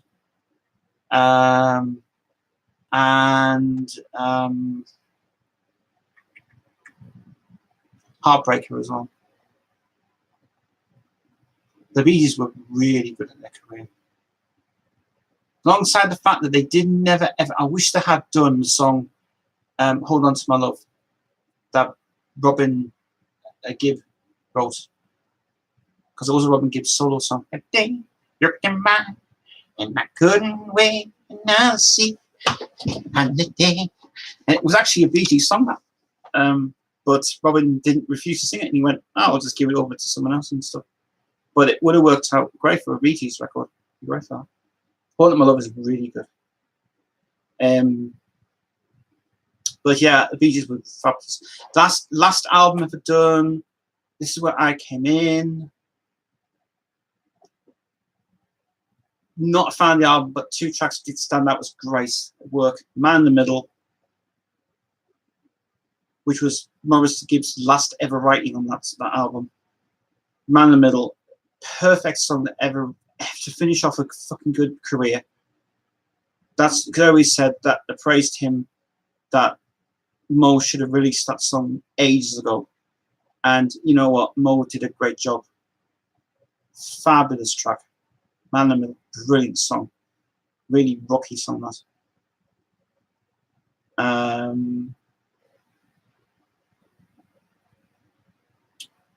And I remembered when I saw a documentary about them on the South Bank show that I still have on DVD, actually.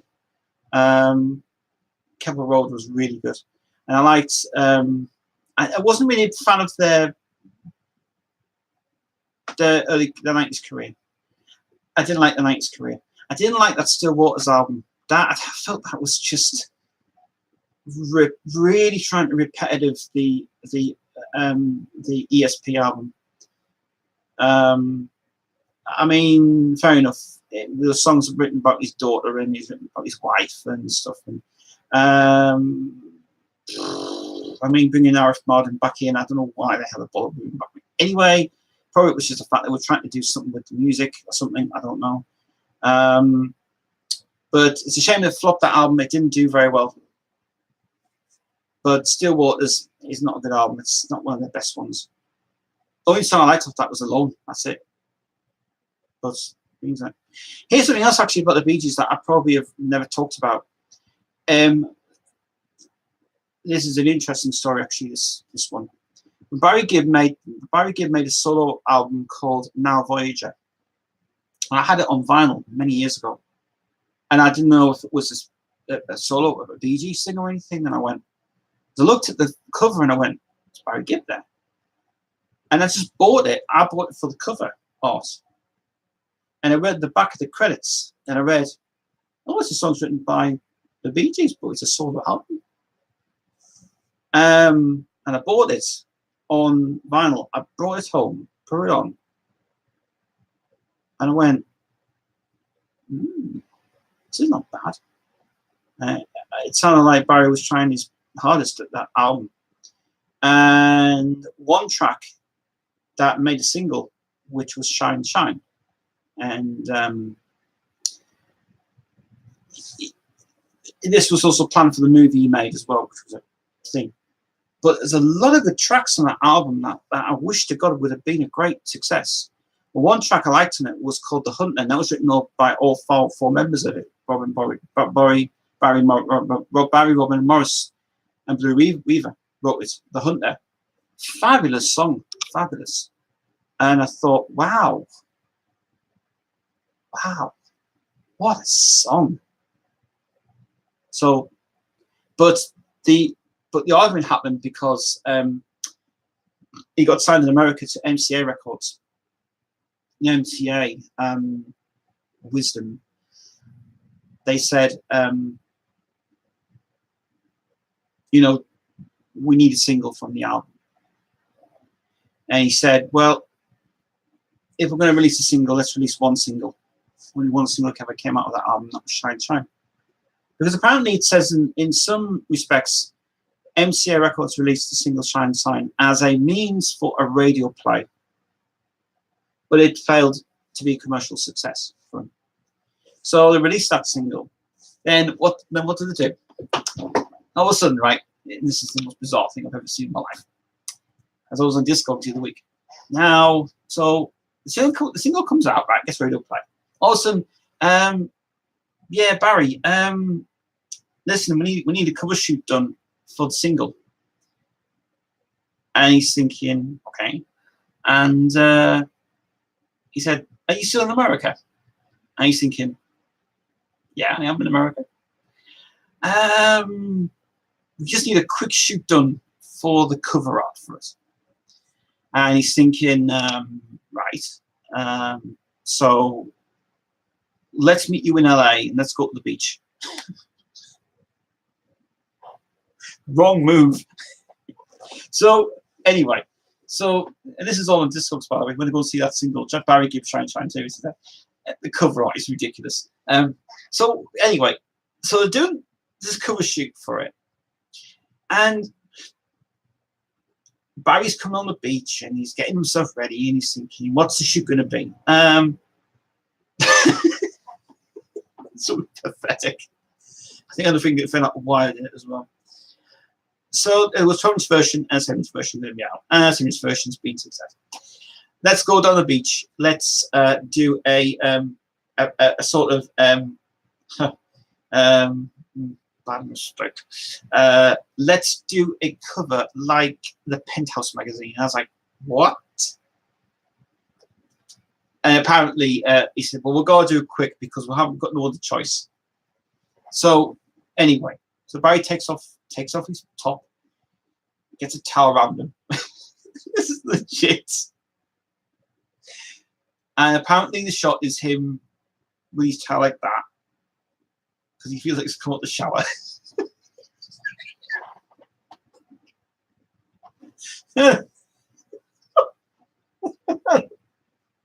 And then the back sleeve, he decides to do this.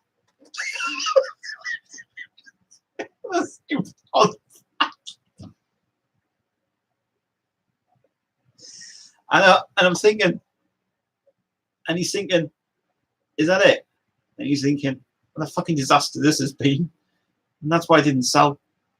So the Tommy single's got him standing like the towel, and then one's like this, thinking, and he's smiling like, yeah. That's not way to market a record like that. And the Americans went, what's Barry done? And you're thinking, And then he goes back, and then he gets a phone call back, and he says, "Barry, I think we made a mistake on the cover shoot." And he says, "I think you're bloody right." And he said, "Get rid of it." And it was embarrassing. And apparently, the extended version is exactly the same as the album version. Well, anyway, ridiculous. Silly thing. Ridiculous. It's mad. You got me talking to John, actually. AC/DC, I like, I enjoy them.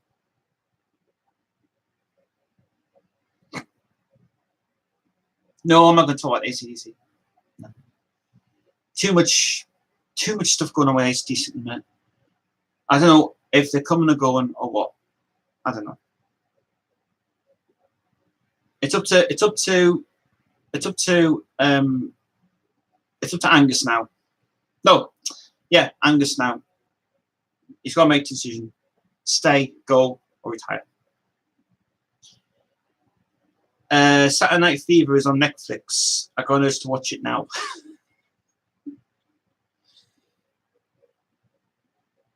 One of the best-selling soundtracks ever written in the history of the music career of the business.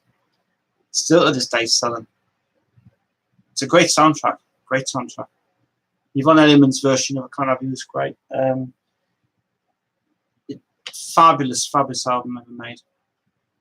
With arrangement from Rob Stigwood, who produced the movie as well. And although one song that might have worked in a Saturday Night Fever would have been Grease. Because there is a version of Grease that exists with Barry on it that was not for the Bee Gees, but he wrote it anyway. Demoed it. And they wanted originally to have Barry singing on it, but they thought, well, he's too noticeable, ain't gonna work. But what they did, actually, this is interesting, right? This is the Grease song that he does the high part where it goes, got a groove, got a meaning on the high part of it on that song. That's him singing on that. So he was given a line to sing in that song because Frankie Valli couldn't hit that note, and he went, "No, I tell you what, put Barry on it, and he'll do it." So Barry's on that song actually, but they just didn't want him to. They felt it was just not a good idea to let him think it, and they decided, well, let's just get Frankie Valli in, let him do it, to be a little bit of a BG thing of it. And I'm glad that he did do it, because that having Barry to do it would ruin it a little bit for the movie. You think, no, Barry, you're not doing that. You do the high part though for it, it's fine. But let's just keep it known, please. And if everybody keeps asking me, and everybody keeps watching the backseat, written and produced by Barry Gibb, it's wrong. Credits are wrong on that. Apparently, it's Barry, Albie Golden, and Carl Richardson produced it. It's for the film did it as well. Devin, get in now. Get in and lie down. Get in and lie down, Devin. Lie down on the bed. Behave yourself. So that's why on the back sleeve, because the CD cover apparently, the reason that it says written and produced by Barry Gibb on the back sleeve, because Universal just decided to put it on because they wanted him to know he was still alive. Idiots.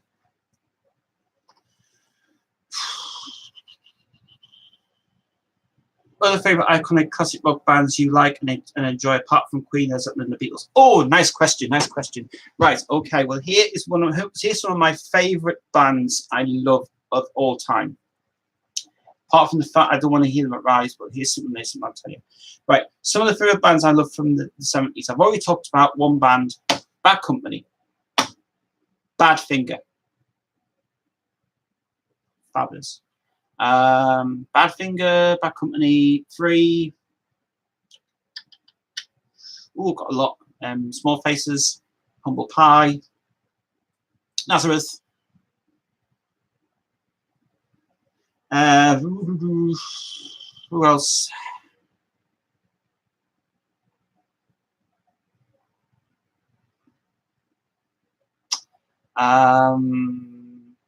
Kansas. Definitely Kansas. Dust in the Wind. Rod Stewart. Faces, Rod Stewart's Faces. The Nice, Emerson, Lake and Palmer.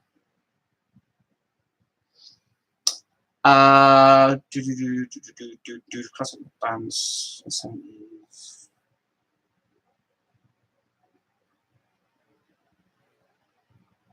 Good question, that actually. UFO. Nights out in London. Uriah Heep.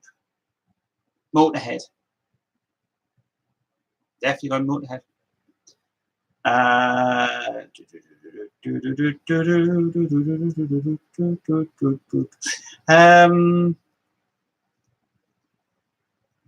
I'm trying to think what I've got on my drive actually. 70s bands.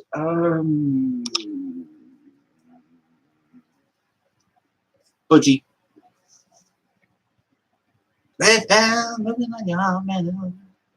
You find ELO.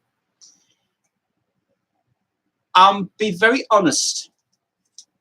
Chris doesn't like ELO. He hates them. It's too orchestry. I'm not a fan of them, but a friend of mine got me into them. But it's music that ELO is not bad. I know that John Jefflin already reformed ELO because he wanted to come back with the band because of money and to keep the name and his name. ELO's actually not bad. I don't think I'm not going to say anything negative about it. There's a few songs I like of this. It's Turn to Stone. There's Fire on a High. Mr. Blue Sky. I'm Alive. Xanadu. All Over the World.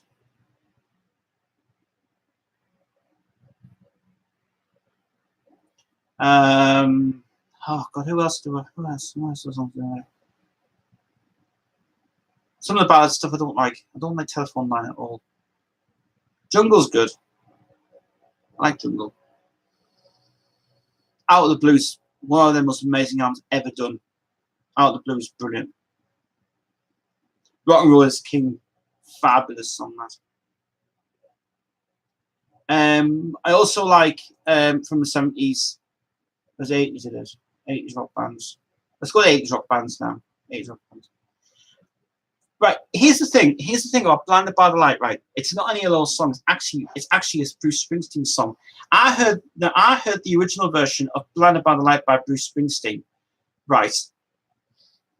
And I realized why Manfred Mann redid it, their style, to do it that way.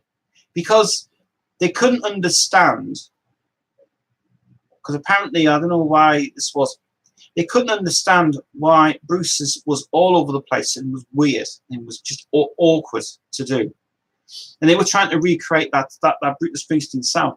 But they thought, actually, because he did get permission actually from Bruce Springsteen to do it. They said, because I think they said there was some deal going around there. Where he rang up the officers in America and said, "Can I speak to Bruce Springsteen, please?" And they said, "We'd love to cover your song, Blinded by the Light." And he said, "Sure, do it." But he said, "Could we do a new arrangement on that song together? By using a 70s influence on that song, but could we make it very long? Because we can understand what your version is, but can we do our version of it? Can we do like sort of like a spacey version of it to do?" And he said, "Yeah, do it. Let's do it that way." And that's why people can understand Manfred's version to either version of it. And you have to say that all the songs that they did, the cover songs, Manfred Mann, brilliant. Davies on the Road Again is a band song. The band song, not a band song, the band. That's cool. What's your favourite 80s rock bands? My favourite 80s rock bands, oh my God, rock bands. Oh yeah, one other band from the 70s, Rainbow, without a doubt. Right, 80s rock bands. Then we'll go to 90s, and then we'll go to 2000s. We'll do this. 80s rock bands. Graham Bonnet's band. Fabulous. Night Games, great album. Magnum. Alice Cooper. Clones album. What's the album you made? That album, Clones on it. Robert Roy Thomas Baker did.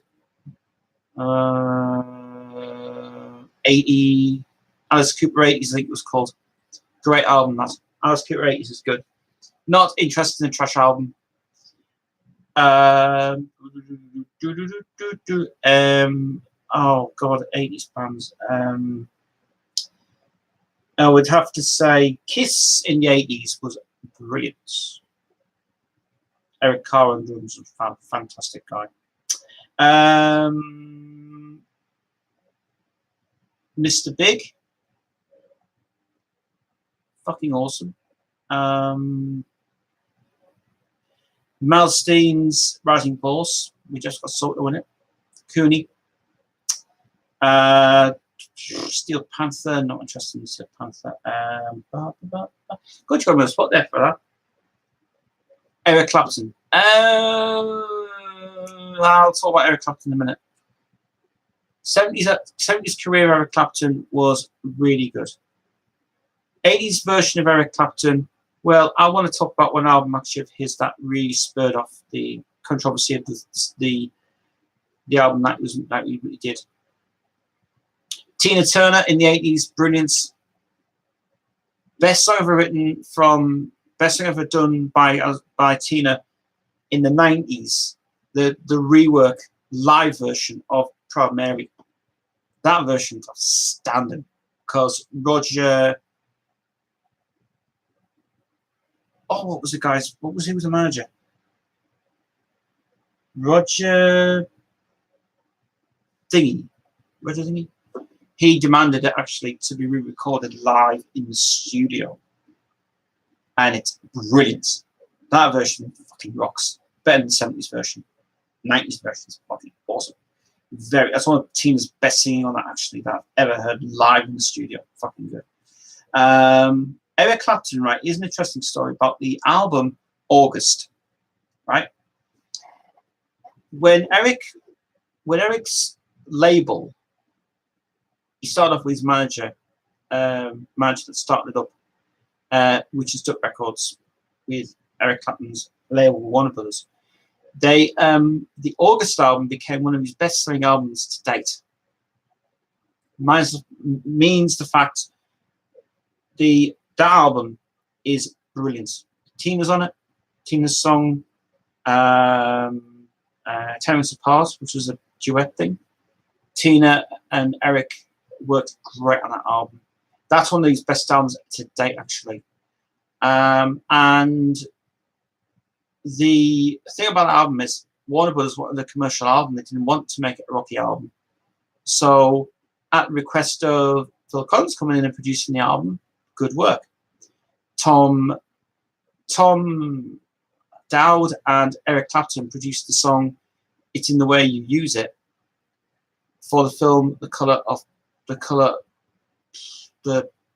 Money, because it was demanded by the studio. They wanted a song for it. Eric comes in, Tom comes in, together works a good team, good song. And that was actually written by Robbie Robertson from the band and somebody else. But that's the reason why Warner's wanted that thing. And Grand Illusion was only available as a bonus track on the CD. And Michael Jackson co-wrote the song Behind the Mask as well. And it's true. Michael Jackson did write that. Because they met in America, and he was at the studios at the time, and he came in and just heard in the studio that he wrote the song, and Michael was going to sing on it as a backing vocal, but he said, no, I refuse to do it. Because Warner's at the time, just asked him no. So that's why he was writing that song for me. Because they want the single, really. That's all I wanted. And it was In August, the August album was great. 80s bands, Dire Straits. Eric Clapton plays guitar on 2 songs. Brothers in Arms is one of their most amazing albums to date. Brothers in Arms could be up there as the best album they've ever produced. Best songs on that album, title track. Your latest trick. Eric Clapton is actually on that album. He's actually on the Brothers in Arms track because apparently Eric loved that. Brothers in Arms is one of Martin Knopfler's amazing songs ever written at the time. He also wrote Private Dancer for Tina. Originally, it was a shuffle song for these places, and it never worked. And so he gave it to Tina, and he said, if I write it, if I give this song to you, I will play guitar on this song, but I know a guy who will. Jeff Beck comes in and slams this great guitar song on it. Made a great job of it as well. Private Dancer is one of Tina's amazing albums ever in the 80s. Break Every Rule was the second follow-up to it. And one of the nicest albums I like of hers is Foreign Affair. Foreign Affair is just a great album. Was the most expensive album to buy on CD for 16 quid, but finally got on vinyl and finally got on download.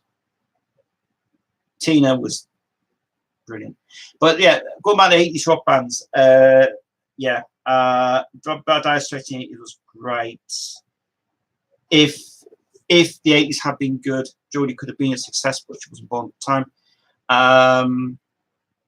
I have to say also 80s bands.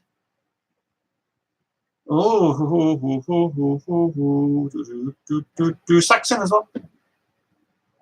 Yeah, Saxon. Now, 90s rock bands. Journey. Actually, they're 80s, aren't they? Journey. REO Speedwagon.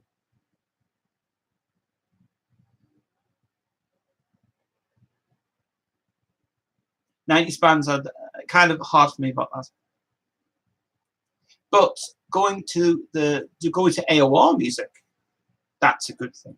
FM, Issa, Revolution Saints, Jessica Soto, Talisman. God, loads. The new Groundbreaker album's coming out soon. Jodie's album's coming out this year. Oh my God, can't wait for that coming out. Jade's album's just been released this year. Fabulous, fucking good album. I have to say the recent albums this year, Bigfoot, definitely, Freak Show. Jodie would love that song. Trying to think. I can't think really.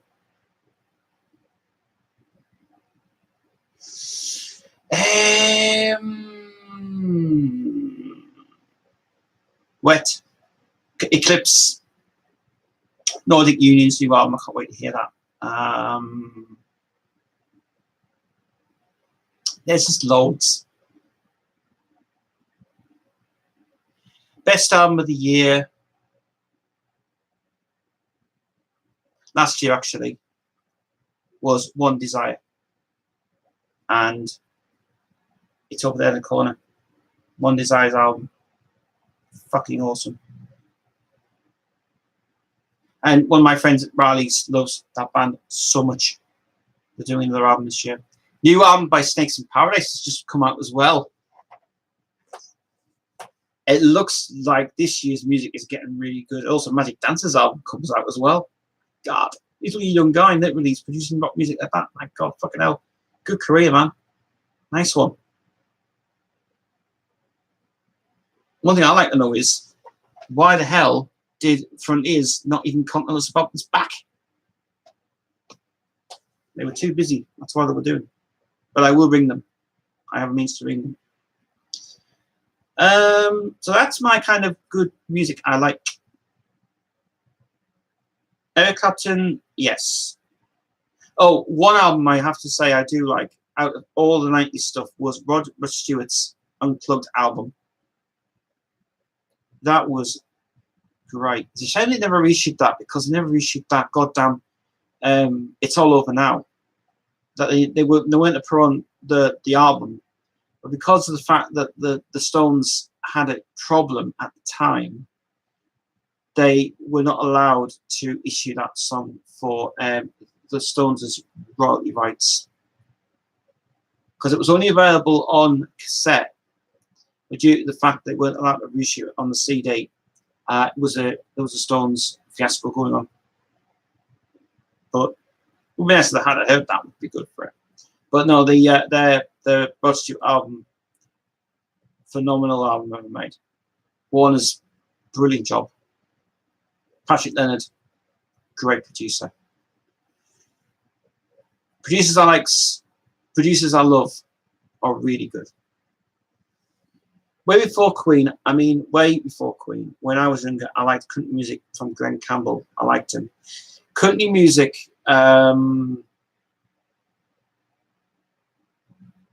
is a hit and miss for me on that. You like it or you hate it. From my point of view, I don't really like country music, but it's not my sort of thing. It's like, if you remember that thing I talked about, Shania Twain. That was a mistake. You know, fair enough. Mutt tries his best to do what he can because he's in a relationship with her. So Mutt decides to come off a project that he was going to do. Straight after he did the Def Leppard stuff, he then decides to go straight to Shania Twain, and then he decides, let's go to country music now. Let's get you as a country. Let's get you known for country music. Let's get Mercury Records to go put this out. Just shove it. Just shell it out. And what does he do? He literally decides, oh, this is better for me now. I'm going to basically make a great career for what he wants to do for a star. It doesn't work like that. Then I got into more rock and pop when I was younger. Yeah, that's good.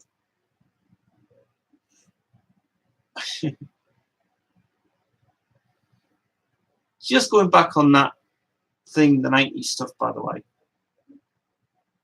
You know, there was some good bands in the 90s that were really good. And that's rock bands I'm talking about. Riley keeps playing this song in Pearl Jam. And it's a song called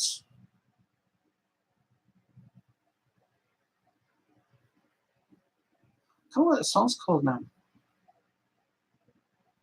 But the song he plays in Riley's on a Thursday, and I really like it. It's different. It's different. Pearl Jam. I don't know how the song's called now. Because he sings like it's not Jeremy, by the way, it's the other song there. And really good stuff from Pearl Jam. I like that. That groove style. Heavy groove style to it. Slipknot, hands down. Stone Sour, yes. Not into there's a lot of albums from Stone Sour that I do like and I don't like. First album was good. The two albums that he brought out, fabulous stuff. The last one they brought out, the Eyes one, was a joke. Didn't like it. Maybe Through Glass was probably their breakthrough song, but it was just no. Oasis. Do you know what? Actually, this is a weird thing. Went on Discogs the other week, and I looked through Oasis' whole catalogue of stuff they did, and I just went,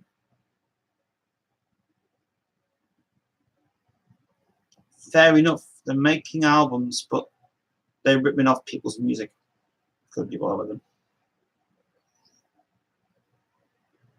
One band that I remember, a band that had a short life, and then they retired out the business, and that was what was that American band called? There was an American band that had a song called,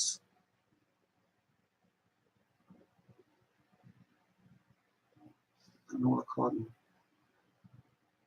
Something Doctors they were called, and they had a hit called, what the fuck was it called now? Thing. I can't fucking name for it now.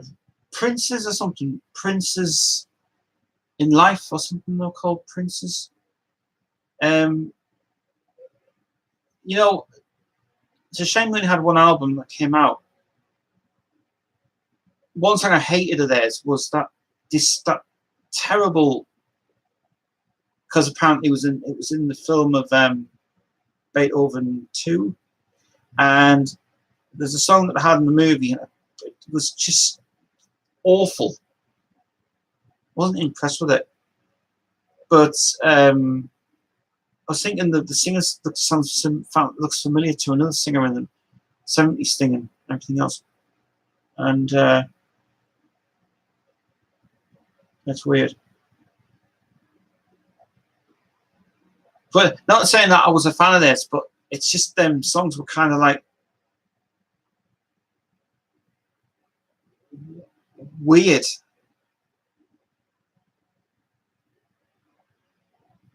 And then you got that other one that came out that bugged the hell out of me. It did. Who sounded a bit like a 5-star thing. Horrible song. Didn't make any sense. Hanson, they were called. Fucking hell. I couldn't care for the riff. I got sick of it. I really got sick of that song. I couldn't stand it at all. It's like they've just ruined. They've got these youngsters who try and think they're the next. I'm thinking, what the fuck have they done? When who the hell did they get to do it? What was his name? Oh, what was that guy's name who did it? Who did that? Who produced that song? George Dracolis, I think his name is. I think it was him. I thought it was a waste. It was a waste of time. Didn't make any sense at all. So ridiculous. So that's why the 90s was kind of a bit weird. Planet X is back. Yeah, I'll stay for a little half an hour. Why not? Go on, we'll go for 3 hours, eh? Why not? 90s was a bad year. The rock world was just shit. Rolling Stones.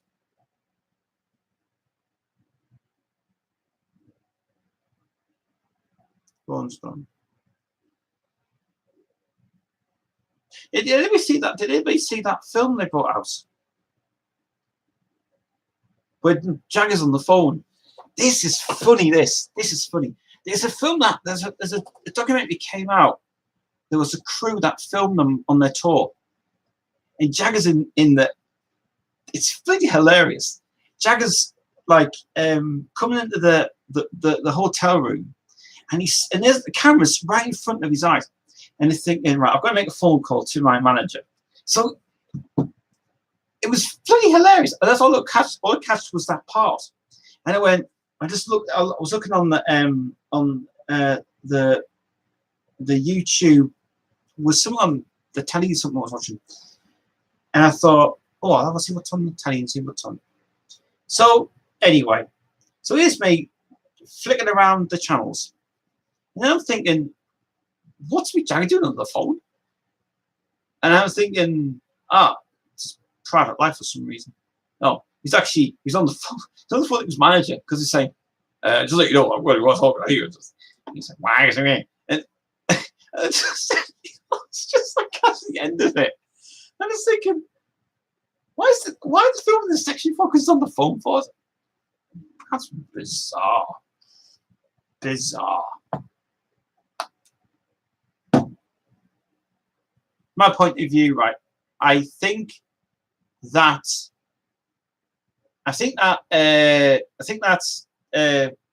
Rolling Stones, hands down, still to this day, rocking good band. None of them's died yet, thank God.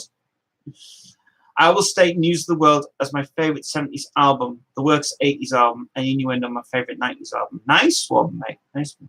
Sorry, Tez, I was saving the world. Oh, you were on Mushroom Clouds again. I see.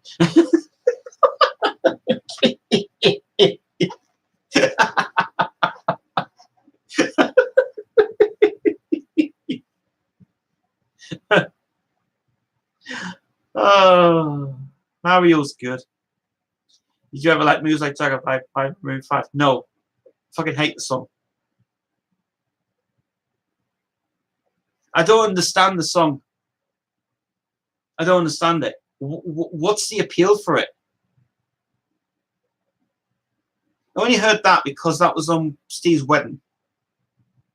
I couldn't stand it. Give me a friggin' headache. It was like these American bands trying the hardest, trying to do what they can. It was like, it's just a ruinous song. It doesn't make any sense. What? I don't understand what it's about. What's he trying to say? Was he trying to prove something that the band trying to say? We're fans of the Rolling Stones, but we want to like write a song about Mick Jagger and his influences on life and stuff. I was thinking, what is he singing about? Get a life. So no, I don't listen to that shit. I refuse to. I can't understand it. Stick to gothic music, thank you very much. Of your 90s.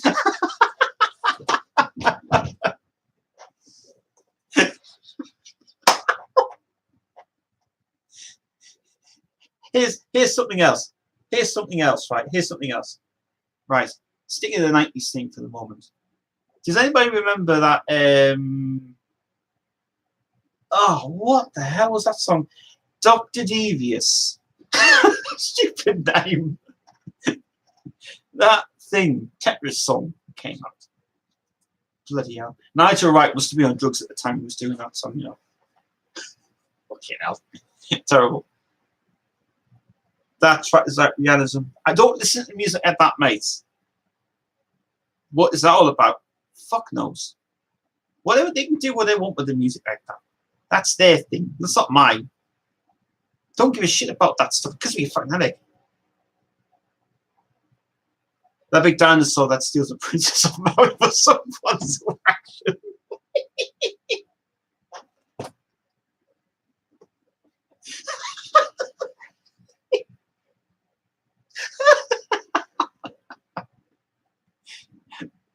Oh man, you get too good. Mario too much, I think it is. Good, Gary. Good. Stick to Jeff Scott Soto. Stick to Queen. That's what we need to do. Yeah. Yeah. Really good. I'm very glad. Oh, by the way, Nicola is going to buy Dead Inside. And she's also going to buy Date's album as well. Yes, we are getting pre-orders for this again, would you believe? So we've had loads of people we had loads of people buying this thing. She said she's going to buy both of them. Might get it signed by Jojo as well. So I'm going to see about it tomorrow. So I'm going to see about it tomorrow. But all of my notes come on. Yeah. Yeah, like I said before, the American music scene today, I just seriously can't stand it. I mean, look what happened. Disasters happened in this year anyway.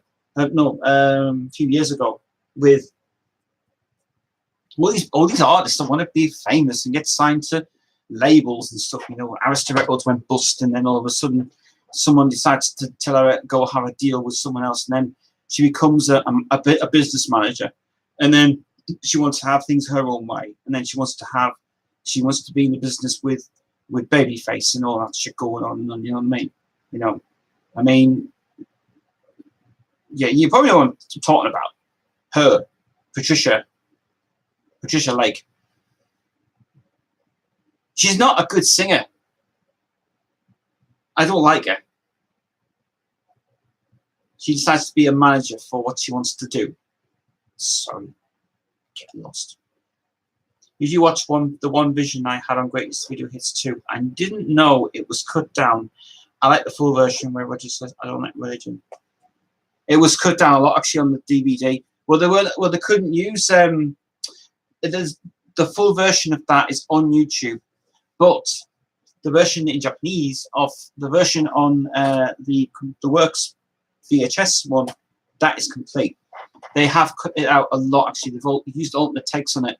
They weren't allowed to use the version of the VHS version because they didn't have the rights at the time to use that. EMI still owns it. That's the reason why it won't come out. But we got up with it. It's fine. It's fine. But the version the VHS version is better than that.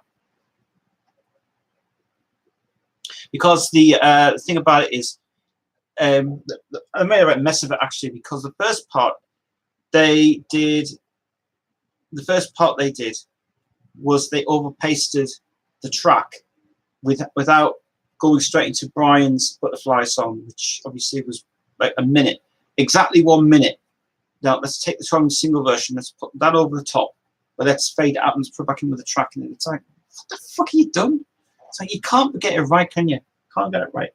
So that's why that is edited on the DVD. That's why they've pasted that vocal version. Should just basically took that off, cut it down a little bit, faded it out, and put it straight into the track. No. Copyright issues again. Make sure it's right. Gary Taylor. One here, one here, one here, one here. Nice trails in the back, like this. Easy. It's coming with November test. I don't think they're going to bother with jazz this year. I don't think so either. I don't know. There's no point. There's not much. There really isn't much to say about jazz.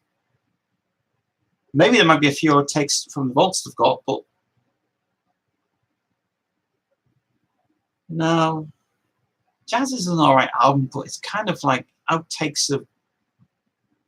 There's not much on that, to be honest. Anyway, there's not much in the vaults with that song, the album. All right, fair enough.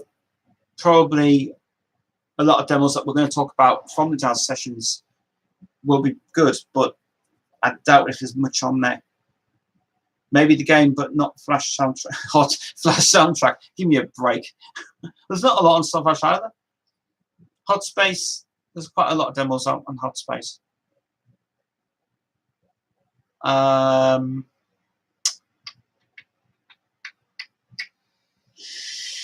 Probably feel like seeing one that's on Hot Space, isn't it? Yeah, quite a lot on Hot Space, quite a lot down. Some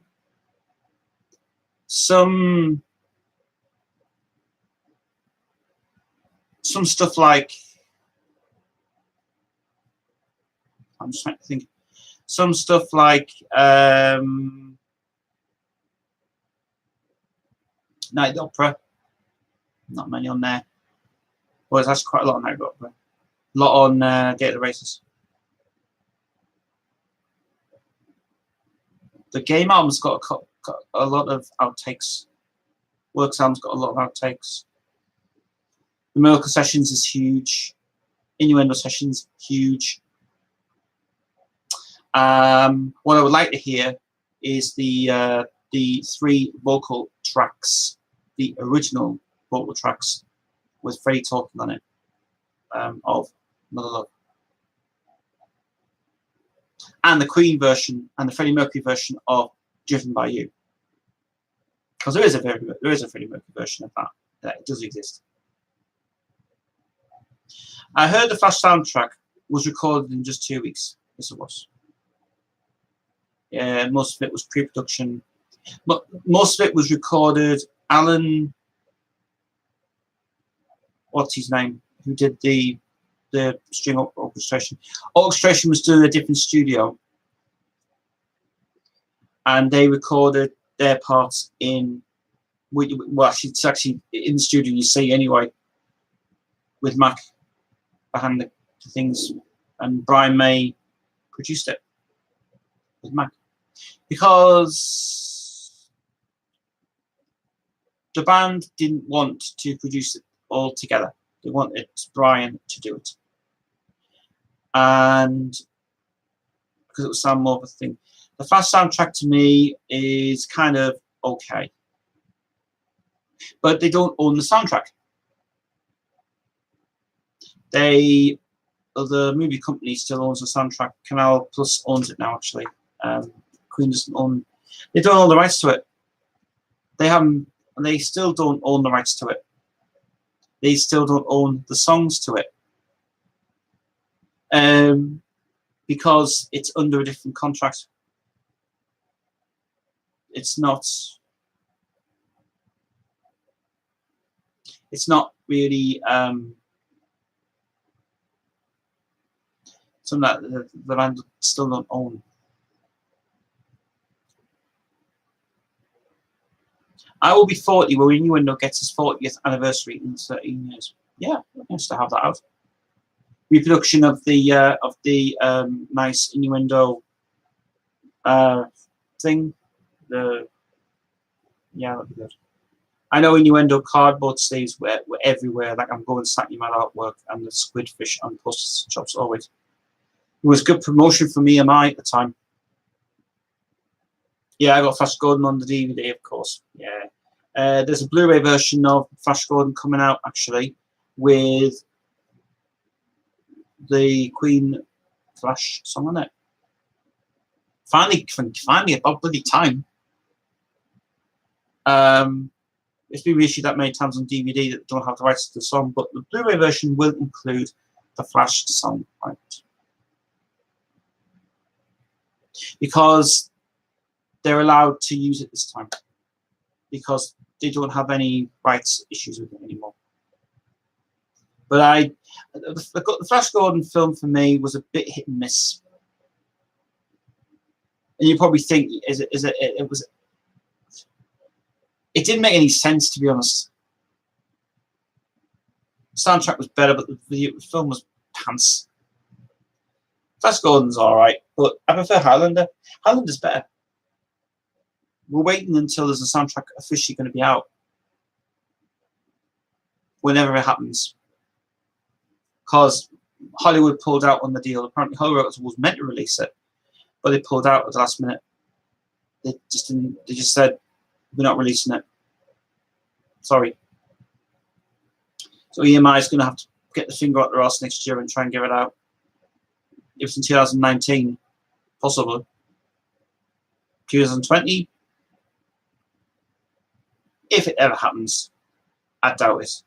But I know there's a Highlander remake in the works at the moment that they've been trying to work on for many years, but it seems to be going to be an absolute mess. So I think, from my point of view, it ain't worth it. Highlander TV movies are absolutely crap. The TV version of Highlander is terrible. The actor's crap. The only thing I like about the Highlander film is the first film is just the best. The second film I actually think is not bad. The quickening's great. But after that, no. But because Davies and Panzer own the film, because you'd be thinking, Canon own the film? No, I don't. Canon doesn't own the film. Neither does Studio Canal. In America, it was bought back by the two producers who wanted to maintain the film themselves. And Panzer and Davis still have the ownership of the film, with Russell Mackay directing it. Russell Mackay is a good director. I like the film. I love it a lot. Still waiting. I'm still waiting to find out who's going to upload the VHS opening of the original VHS opening to Highlander. No one's uploaded it yet. I'm still waiting to find out if someone's available to get that VHS, the original Thorny MI VHS version. Upload that version with the original opening sequence. Because it'd be nice to see that again in a full VHS format. Because I know the VHS print is hard to get. Because it's actually uncut. With everything restored in the VHS print.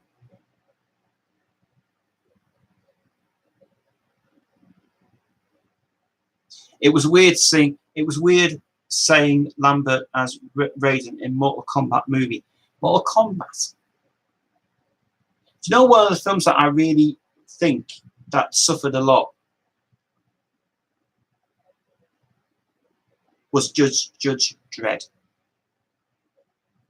At the time that he was making, Sylvester Stallone was making 3 films at the time. Cliffhanger. 2 films were made back to back actually. Cliffhanger was filmed first. Half of the film was stopped. Then he decided to make Judge Dredd because Carolco Pictures gave him a better deal for it. Carolco Pictures, Vajna and Kassar were brilliant producers, phenomenal guys. But don't get confused when you see them on Guild on video VHS tapes because they got nothing to do with it. Because everybody thought that when they brought out that John Hughes film, what was that film? Career Opportunities. Carolco has got nothing to do with that film at all. That was Guild's fault. Even with some of the Universal titles, they had to paste over the Carolco logo on it because CIC Video just couldn't put it out, and they said, give it to Guild and let Guild do it, but make sure you paste it over with the Carolco thing on it, so you can't have the Universal thing on it. So you've got films like John Carpenter's They Live, which was restored with the original Universal on it. Shocker was a Universal. Opportunity Knocks was Universal.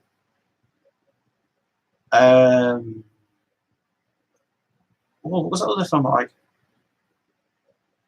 Matinee, Universal. Field of Dreams, Universal. Guild had quite a lot of stuff on Universal that CIC Video did not produce. And then Guild was bought by Fox Company. Then Guild went sadly bankrupt. I am about to leave the stream in exactly 5 minutes. And I'm going to go. Before you leave, one more thing. Do you like porn shop channels, like Porn Stars? No. No. What do you mean? Like, oh, that thing? Nah. It's all fake. The thing about late night TV is that Sky has got to be careful what to show because they're not allowed to. By the law, they're not allowed to do that. Only if you've got a PIN number and But oh, sorry.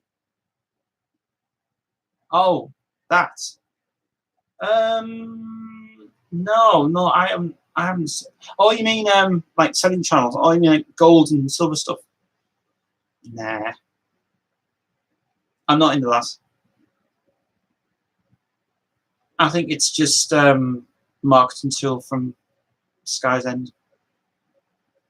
American channels, I just can't stand them. Even QVC, I can't stand. QVC is terrible.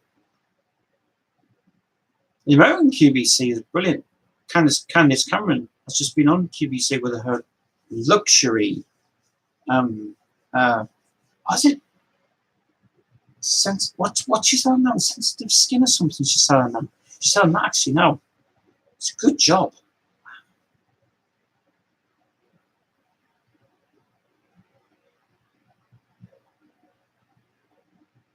Am I excited to see the new season of Fuller House? Yes, I am. I am excited to see it. It's out December, which is really bizarre. Although they have done a Christmas special this year, which I have filmed, and I've seen some behind-the-scenes shots of it.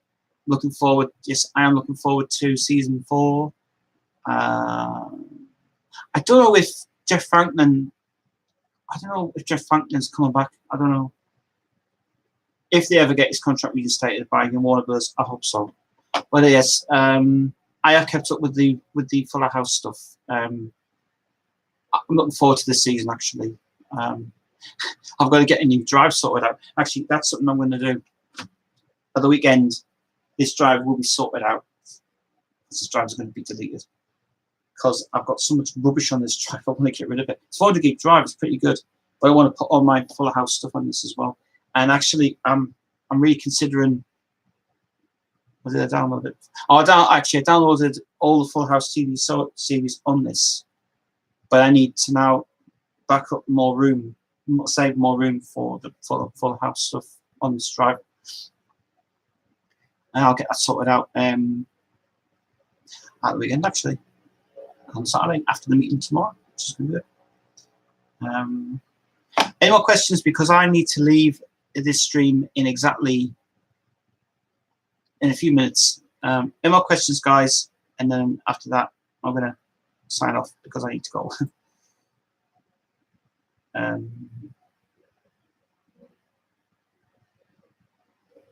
Rick Corley Chumley and the old man. Who the hell's he?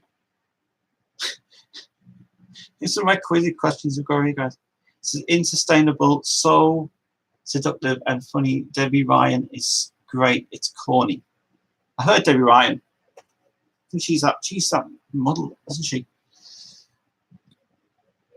I tell you who I do like, just to end this point.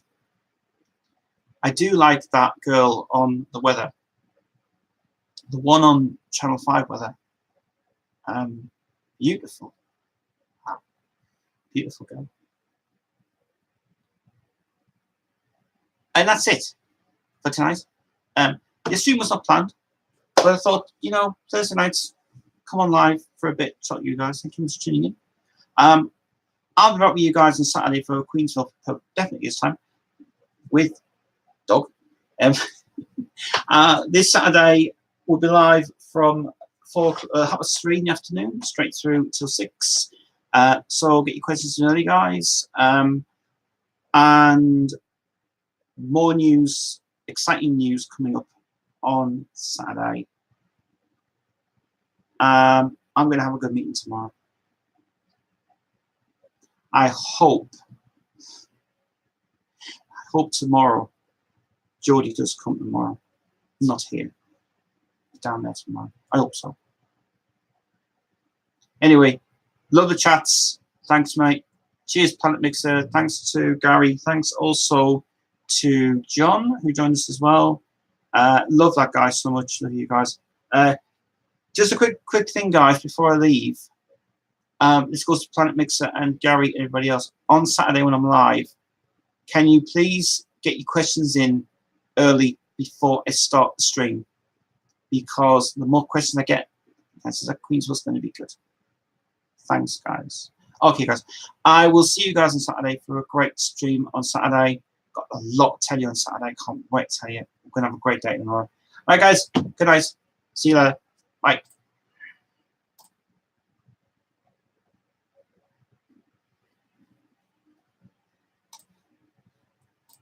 End the stream. End the stream. Why is it not working for? It's not letting me end the stream. I'll end it now. I can't end the stream. End the stream. Oh, that's why. That closes off. Will it switch off itself? Close it off.